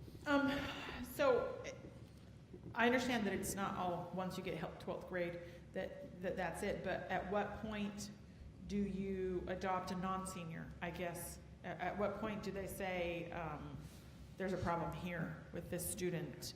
And at what point do they jump in and say, you've already failed a class, this isn't working, or I guess I'm not quite sure. If it's not just a 12th grade problem, where else is it being affected? Where else are safety measures or nets being already placed? Yep. You can, but I'm going to go first. Okay. Because I guess what I would say is, where isn't it being addressed? I would say the ideas around Learn Academy, the initiative around a preschool for all 4-year-olds for free. I would talk about the ideas around some of the creative adoptions that are going on around the system, K-12. All that work is geared around making sure kids don't fall through the cracks. So for me, it's the work that we do. I wouldn't identify that idea about adopt a senior as a specific activity at a specific time. All those kinds of activities are happening along the way. And really, when we talk about only having 20% of our students ready when they come in kinder, getting to the root cause, to me, that's if we're addressing that issue, and we've seen a dramatic jump this year that I know will be presented to you at some point, that's making progress towards graduation for that particular cohort. I just want to make sure that I'm clear from what I've taken away here, but what we attempted to convey was specific initiatives or actions that we've taken, but there's really a call for some more specific data around the particular targets or measures and where we're at right now. I think so. I'm just, from my view, all the actions are awesome, but if they're not working, we need to try something else. So I just want to see something showing this is what we're doing and it's working. Or this is what we're doing and we started 3 months ago and we don't know if it's going to work. Gotcha. That's fine with me too, as long as something's in writing. You follow what I'm saying? Yep. I think that one of the comments made in the past was I care less about what we're doing as how we're doing, right? And maybe this is a difficult policy to evaluate mid-year. Maybe this is something that is easiest to evaluate once we get the data at the end of the school year. I don't know the answer to that, but I agree with what the rest of the board's saying on that. So, any other comments from the board? We will need a motion to accept the monitoring report.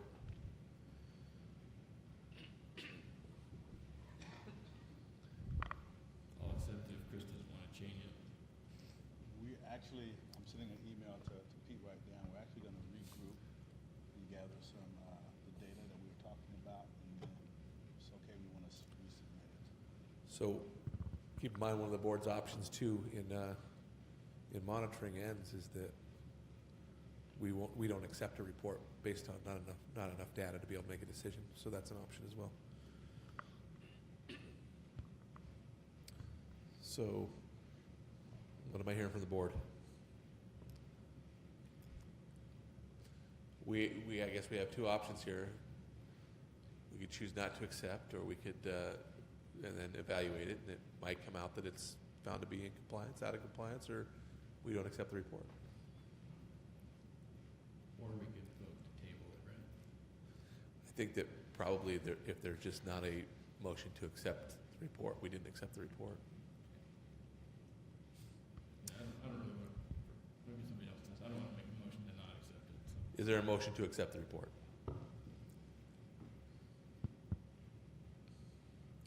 So it looks like there's a lack of a motion to accept the report, Dr. Hurst, and so you have the opportunity to present that report at another board meeting. Do you right now have a thought in your mind about, I mean, there's always an opportunity to make a change to a calendar as well, so we would monitor reports at a different date. If you're just need another board meeting, or if you need time to think about it, that's okay as well. Yeah, I'd certainly like to have time just to think about it, just regroup with the team very quickly, and then I can get back with you very quickly and let you know what it's going to be next board meeting. Okay. We'll move on to item. Thank you. Yes, thank you for the presentation. Item D1. Mr. President, I just have one other question. The calendar still shows EL20 as being needing to be reported on tonight, which was deleted. So I just assume that the calendar needs to be modified, right? It just took me a while to figure it out, but It's in our review. We could have put a blank EL20 in, but we deleted EL20. So, but there should be a new updated calendar in our review. Right. I thought we approved the calendar in the last meeting. Did we not approve it all the way? No, we approved the revisions to policies, and through that some deletions of policies, which then made a requirement for change of calendar. So I sat down, went through with Talia, how to change a calendar. So we have 3 monitoring response documents, all based on our SurveyMonkey's last board meeting. Are we missing item 3? C3. I wanted to make Josh wait another half an hour. Sorry, Josh. Josh, you're going to come up and give us your report for Desert Oasis High School. It's been a little over 30 minutes, Mr. Simmons, but thanks. Anyhow, thanks again for allowing us to come here on behalf of Desert Oasis High School and our staff and our students. I kind of want to give you guys a brief insight in regards to what we're doing. Again, some of the stuff that we've included in our vision as well as in our mission is some of the items that were talked about this evening, especially with law enforcement. Our vision, obviously, is to empower students with the opportunity to find their own pathway to success through diverse learning. Well, you guys have visited our school, and obviously we have diverse learners at our school, but some of the ways that we're getting to this goal is through our mission, which is fostering growth through relationships, trust, and compassion for every student every single day. And the ability to build relationships is a big thing that lives within our school with all of our staff. I don't want to make this long, so I'll try to make it short because I know you guys have been here a while, but what we wanted to do is, in the first slide, is kind of just create an image in regards to what we're doing and to try to monitor kind of what you guys were just asking for, some student data. And relevant to ENS 1, academic competencies, one of the first things that we wanted to do is, okay, how do we demonstrate growth for our students? Because it's, anyone can talk and anyone can present things that we're doing hypothetically at our school. But I wanted to kind of paint that picture, and that's something that we've worked hard at our school to present to Dr. Hurst in our accountability meetings. So some of the data that I'll share with you guys, and obviously I've left out a lot of the specifics just for confidentiality purposes, but we will look at ELPA 21, STAR 360 in both ELA as well as in math. Our SBA from last year, as well as math. Agile Minds is a new Algebra 1 curriculum that we are experimenting with, along with the high school. Mrs. Camacho's helping us with that, and we've seen some pretty good results, and I'll share with them shortly. So first item I want to share with you guys is in regards to the ELPA, the test. So what we did is we looked at the number of students in our school who were ELL in past years, and roughly it fluctuates obviously, but we were sitting at right around 27 students, and out of 27 we noticed that 0 students passed the ELPA state assessment. So the first thing we said is let's come up with a plan of attack, and obviously we go through the professional development from my past experiences in working with ELL students and kind of teaching our teachers, our staff, and in regards to what it is to be an ELL student and how exactly we're going to be successful in getting some students to pass this language assessment. So what I did is I call it a hot list, but it's the students that are most likely to pass the state assessment. The assessment has changed in that every student has to score a level 4 in every area: reading, writing, speaking, and listening. So we took students that were no lower than a 3. And myself and Mrs. Tove, our counselor, we've done interventions every Monday with these students, and we've been focusing on a specific area, whether it's reading and writing, speaking or listening. And lately we've been spending a lot of time on reading and writing.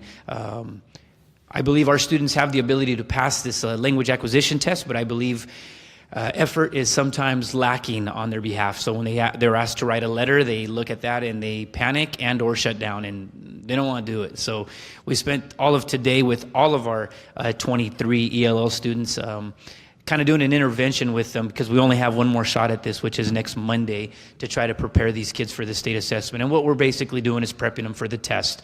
We ran through the actual benchmark ELPA test, and we kind of only got through the writing portion today, and it's not exciting for students, but it's something that we know is going to pay dividends, hopefully. So our predictions are if we can get 75% of these students that are in yellow, these are our kids that are likely to pass, we're going to be sitting in good shape. And the reality is all we need to do is get one student to pass, and we'll be doing better than we have in past years, which is not funny, but that's our reality. All of our goals also all the data that I'm going to share is focused around our goals that we've set forth for our district, which are aligned to our district vision as well in ELA as well as in math. So the next point there,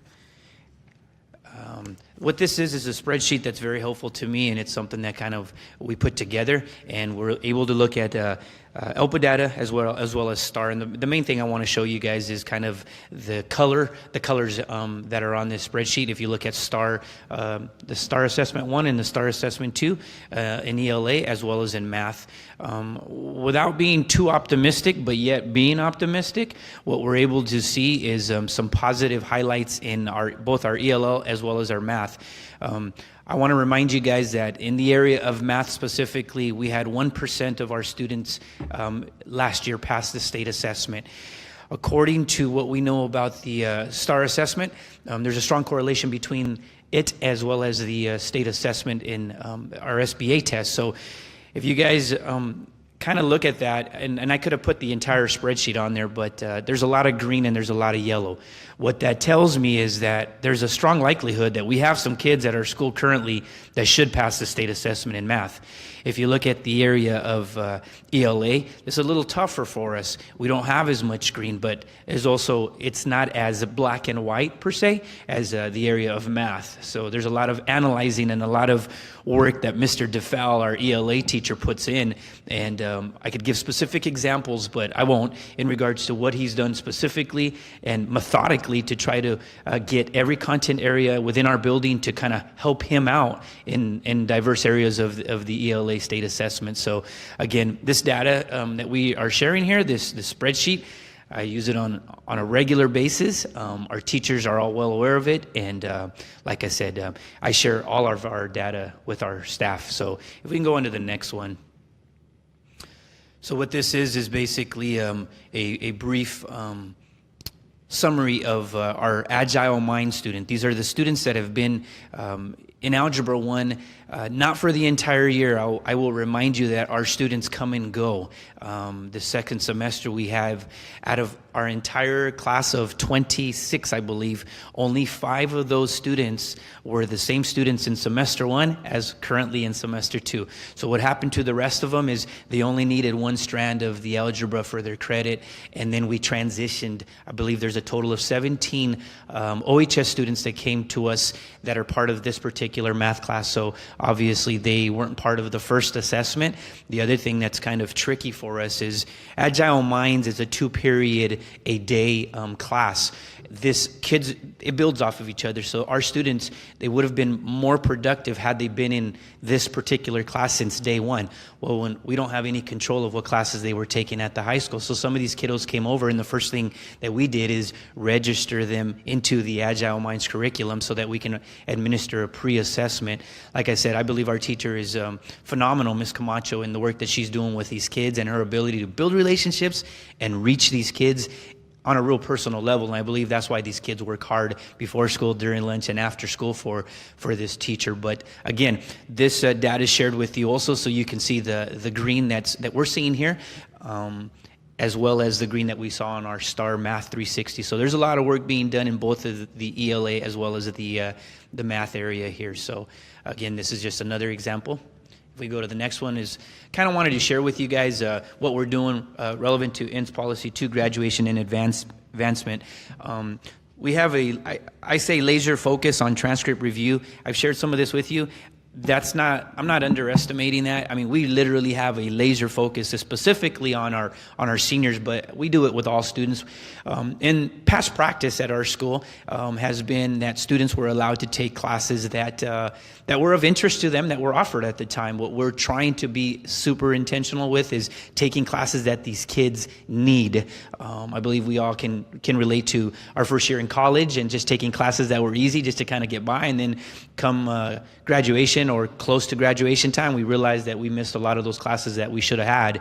Well, some of our students kind of got stuck in that limbo. Some of them went to CB Tech, and now in this year they're realizing, why did I do that? I'm so far behind. I haven't even taken my required courses for graduation. So that was one of the first things that our counselor did, is go through every single student's transcript to kind of identify what their areas of needs were. And then that's where we built our schedule based off of what their needs were. So if we had more students that needed another course of biology versus an earth science, that's what we were going to offer that. Some of our teachers were a little caught off guard, but they were total team players when it came to aligning what we needed versus what we did. I've already spoken to some of the other things that we've done regarding aligning our 7-day schedule to that of the high school, whereas in the past we only had 5 weekly one-on-one administration and counselor student meetings with focus on their progress. This is happening a ton, and it's not just with the student. There's a ton of work being done with these parents, and we all know that by the time they get to their junior and senior years, these kids have a mind of their own, and no matter how hard we work to lead them to the water, it's going to be up to them at the end of the day whether they drink or not, and that's what we work really hard. And how do we do it? Relationship and positive feedback to these students over and over and over. That's been the success of our school lately. So a couple other items: college and career readiness through OSPI and high school and beyond. I'll just say a little bit about college and career readiness through OSPI. We implemented an advisory class, and obviously we're preparing kids for whether they decide to go to college or whether they decide to go into the career field. And it just happens that most of our kids choose the career field, but we were able to announce last week that we have our first senior who's been accepted to Central Washington. So there's a shout out to Vicente Maldonado. So again, that's something that we're proud of, but it'll be ultimately up to him to take that leap of step forward, and whether or not he's going to decide how far he's going to go in his higher education. High School and Beyond Plan, Pete kind of alluded to career cruising. I can gladly report right now that on behalf of Mr. DeFal and Mr. Dermond, who are in charge of our advisory class for our seniors, we can count the number of students, seniors in our school, who have not done their job shadowing. Job shadowing is one of the first components to the High School and Beyond Plan. in the past, we've been told that this has been a big struggle just getting these kids through this high school senior project. So we're on a good track. We have a good spreadsheet with timelines on there so we can ensure that all of our students will be able to meet the high school and beyond requirements. So that's another thing that we're pretty proud of.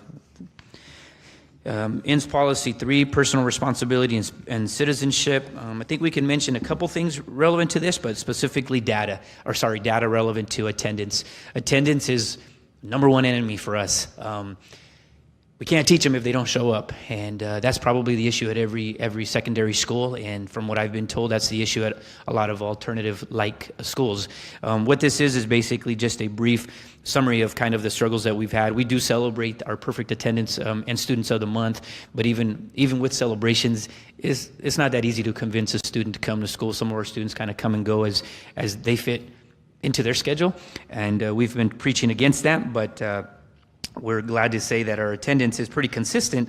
Unfortunately, it's consistent at not a high level of perfect attendance. So when we look at just students with decent attendance, it's not that bad. But again, our goal is not decent attendance. Our goal is perfect attendance, and it might be kind of a high goal, but we're not going to lower our standards. I mean, that's our expectation, and kids know that. I constantly tell them, if this was a job, you'd be fired, and they realize that. And I think in their mind, and law enforcement alluded to it, kids are dealing with a lot of different things nowadays in society and in their families, and that's if they're fortunate enough to have a family. So we try to be there as a support for them to just continue to get them to school. So this is, again, attendance data, discipline data. One of the things that I will say, and I think I jinxed myself after presenting the last time to our school superintendent through our accountability meeting, but at that time, we were sitting at about 8 out-of-school infractions, meaning there was only 8 days that were that students spent out of school. A total of 4 out-of-school infractions this year compared to last year at this time we were sitting at 6. What you will notice is the number of ISS days last year compared to this year. 6 last year, 21 this year. Most of those happened in the first semester. We had to set a precedence of attendance matters. Truancy is a big issue. You will come to school. If not, you will be held accountable. You guys heard me about a week ago talk about that was one of the things that our teachers really pressed upon. I also heard earlier mentioned about PBIS. Our discipline matrix was revised and does include PBIS features in regards to restore.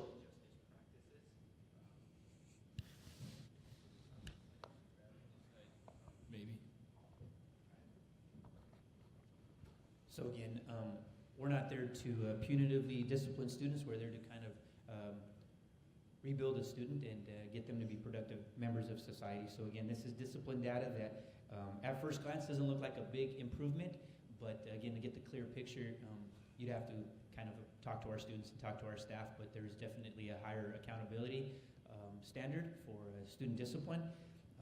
Next slide just kind of shows one of the things that we're working really hard, and I know the high school's using it also, but I'll talk about the image on the left-hand side, which happens to be with the Harbor from Jostens Renaissance. It's a free resource that we get to use, and every Monday, students that are not doing their ELL intervention, they're going to their advisory class, and there's a lesson every day, but we go once a week on Mondays in our Preparing for Success advisory class, and these are real life actors and or people, athletes that our kids can associate with, and they're telling a story. And like I said, they could be talking about bullying one day, and they could be talking about peer pressure the next week. But they come with PDF downloadable questions that our kids don't write them; they just discuss them, and it turns into a discussion course. And then the last slide is just some service projects that we've kind of done. And one of the last images that wasn't on there, I added it today, but it was an image of our Sand Crane Festival, our cleanup activity, where, like our student rep, Ms. Burnetta mentioned, there was 1,950 pounds of garbage that was collected. And that's not the significant part. The significant part was our kids didn't want to go. There was a lot of kids that were just anti. And we kind of gave them this big spill on, service projects go a long way. And you have to learn to serve before you can lead. And so after having some of those discussions, we're glad that we were able to take 58 students from our school, and all of our staff went. We actually shut down our school for that time, and I'm glad to report that our kids love to serve. They just struggle to come to school all the time, but when it comes to working or manual labor, they love to serve, and we are in the process of putting together our next community service project for a person here in the community who's struggling with liver, with an illness that enables that person from working. So we also got a few other things that are going to be happening with our Avalon Senior Center as well as some of our elementary schools. So those are all through our leadership class that just started this second semester again. So these are some of the things that I kind of just wanted to share that help kind of show you guys what we're doing relevant to INS Policy 1, INS Policy 2, and 3 at our school, Desert Oasis High School. So if you have any questions for me, I'd be glad to answer them. Just have one, we'll pass the mic back and forth. On the discipline data chart, just so I understand it, where it says the infractions, I understand that, 21 infractions. The days in ISS being 22, does that mean that one person spent 2 days in ISS or something? I'm just trying to understand the correlation of the numbers. The infraction means a student who just basically was truant, for example. The number of days is usually if you are truant 1 day, you owe me 1 day in ISS. So it's the ISS days is how many days were spent in there. So it wasn't all by one student. So there's been times where a student was involved in a fight, but the student doesn't have a home. He kind of lives with a friend. So there is no point in me sending him home when there is no home. So I keep these students with me, and they're isolated in ISS, but they're working the entire day, and they don't have their cell phones with them. And sometimes they even go to work with our custodian when they're bored, because I want them to be productive, and they don't have a problem with that. So that's kind of how that works. There's no real correlation between the two then. I was trying to figure out, because the year before there was 6 infractions, 17 days, and then this year there's 21 and 22. So I'm such a numbers person in my mind. I was trying to figure out what the correlation is. Maybe there's not. I also tried to look for that same correlation, Tony, earlier in the year when I was looking at past year's data. I just can't speak to it. What I can tell you is the infractions are considered as like referrals that kids received, and then the number of days. I can't speak to past administrators where they gave them 1 day or they gave them 2 days. I go less versus excessive. That's kind of my practice, and that's for this year.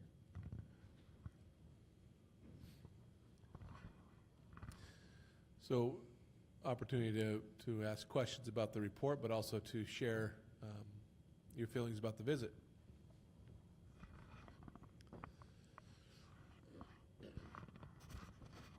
I know as long as I've been a board member, I enjoy the Desert Oasis visit. This year was not an exception. Kudos to you and your staff, Josh.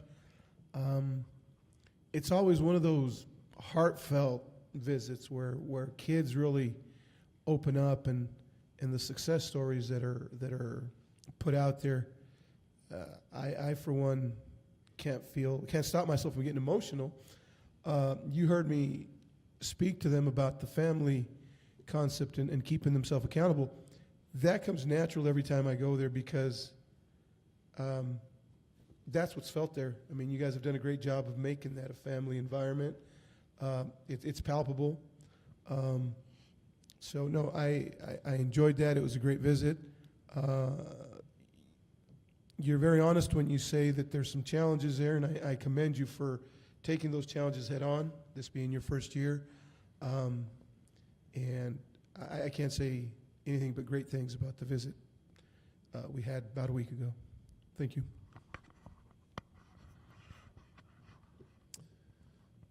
Any other comments? I just really enjoyed it. Enjoy your staff.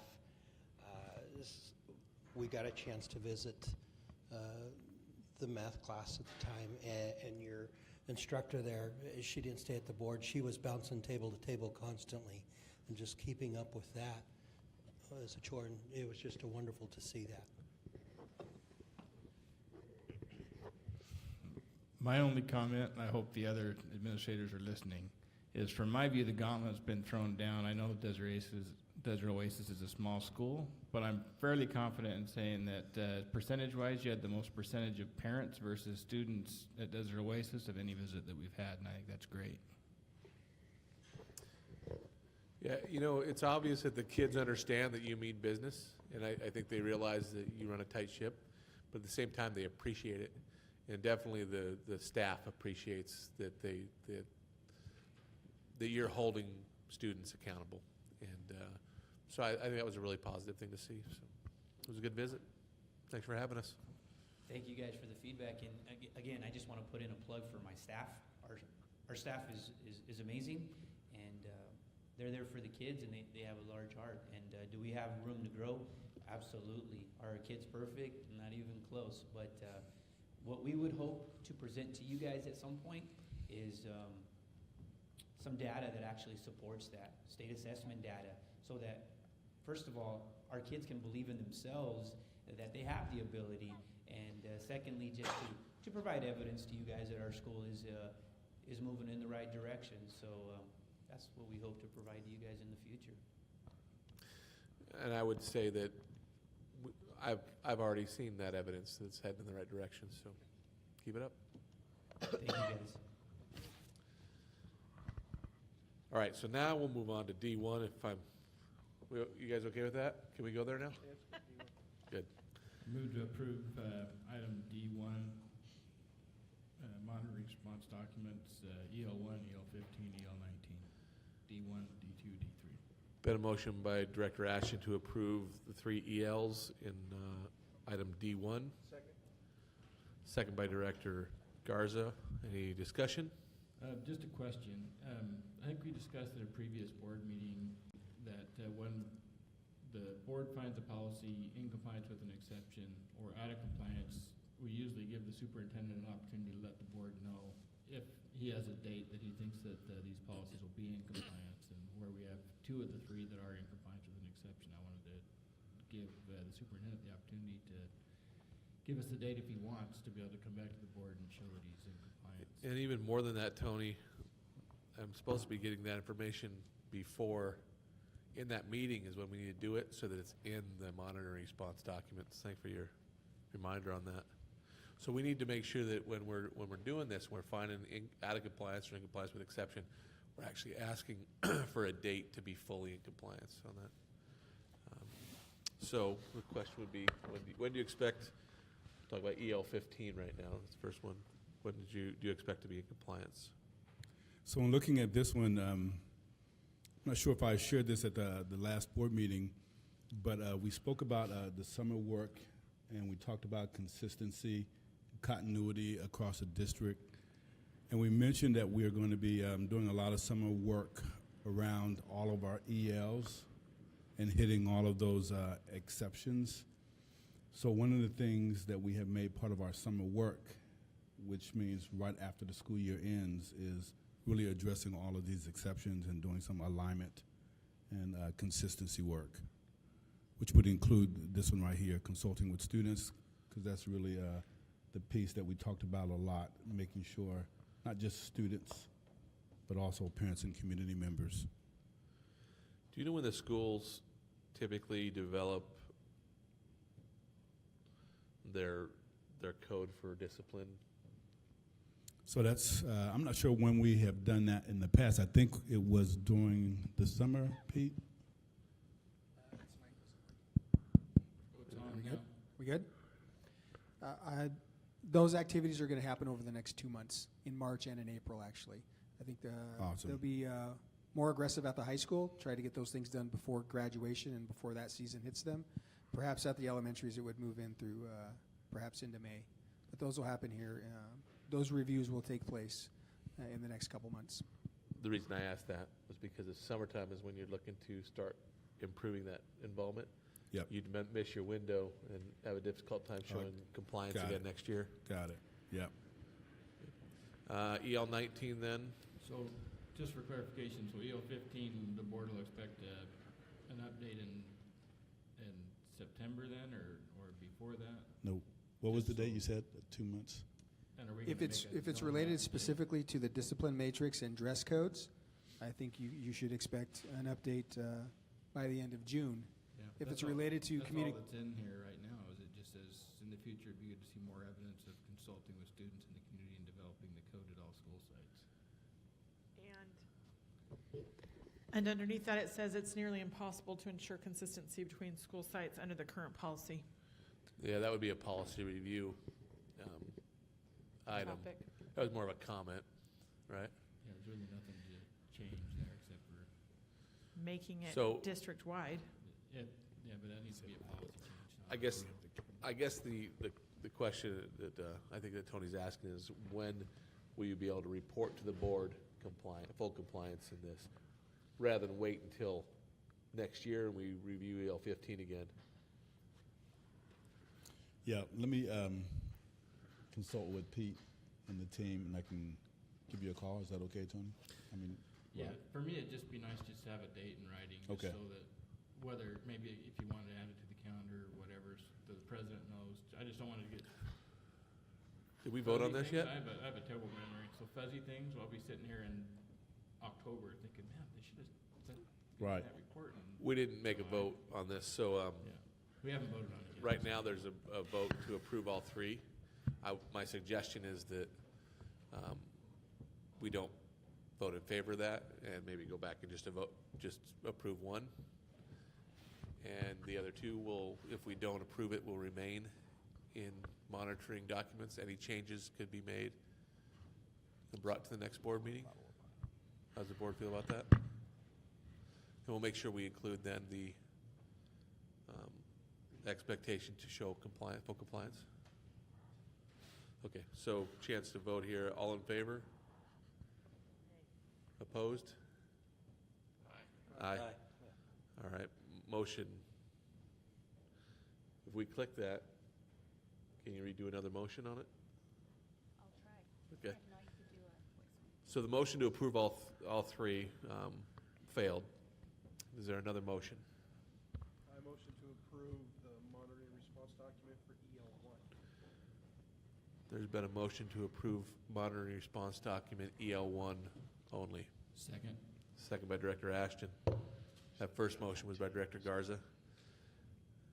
Any discussion? All in favor? Aye. Opposed? So the consensus of the board is to leave the monitoring response documents for EL 15 and EL 19 in item D1 till next board meeting. Correct? Okay. All right, policy review. So in policy review, we have the three policies that we just, the ones that we monitored last meeting, or did the Survey Monkeys on last meeting. And then we've got the revisions of the board policies that there were some verbiage changes to from last board meeting. So I'm going to kind of split these up. That's right. We decided we don't need motions on these, right? Or do we? Table EL 1-2 to the next board meeting for further discussion. Do we need motions on, If we're going to table it, I think you do, otherwise it's not going to be there. well, if we just don't approve it? Then it's not. Oh, that's right. Okay. So there's been a motion to table item E1-2, EL 15. With Director Ashton.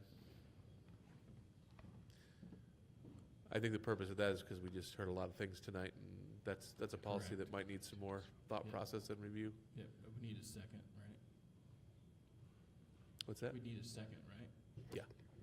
I'm sorry, 1-2? It's item E1-2, but that's EL 15 is the, Okay, I'm with you. Now I'm with you. I see. Got it. is that a second? Second, that we postpone that, is that what Table. thank you. Table it to the All next right. board. Yes. There's been a motion by Director Ashton to table, second by Director Stevenson. Any discussion? All in favor? Aye. Aye. Opposed? All right, motion carries 5-0. Then we have several more. Approve revisions of EL 3, EL 8, EL 9, EL 12, EL 14, EL 16, EL 17, and GP 8.1. Now, just want to, there's been a motion to approve all of the ELs that were under discussion revision. That doesn't include EL 1 or EL 19, Tony? Because there's no revisions, it's a review. Okay. Good call. 8.1, before we move on, 8.1 is the change in the calendar. Did everyone have a chance to look at that? Or you trusted me? I don't want to hear anything about it later if it's wrong. All right, this second by Director Garza. Any discussion? All in favor? Aye. Aye. Opposed? Motion carries 5-0. All right, so now we can move on to executive session. We are going to recess to executive session for 30 minutes for the purpose of staff evaluation and contract negotiations. There will be no action taken following our executive session. Is there a location that we're going that's more private, or are we going to do it in here? We can go in Brooks' conference room. Yes.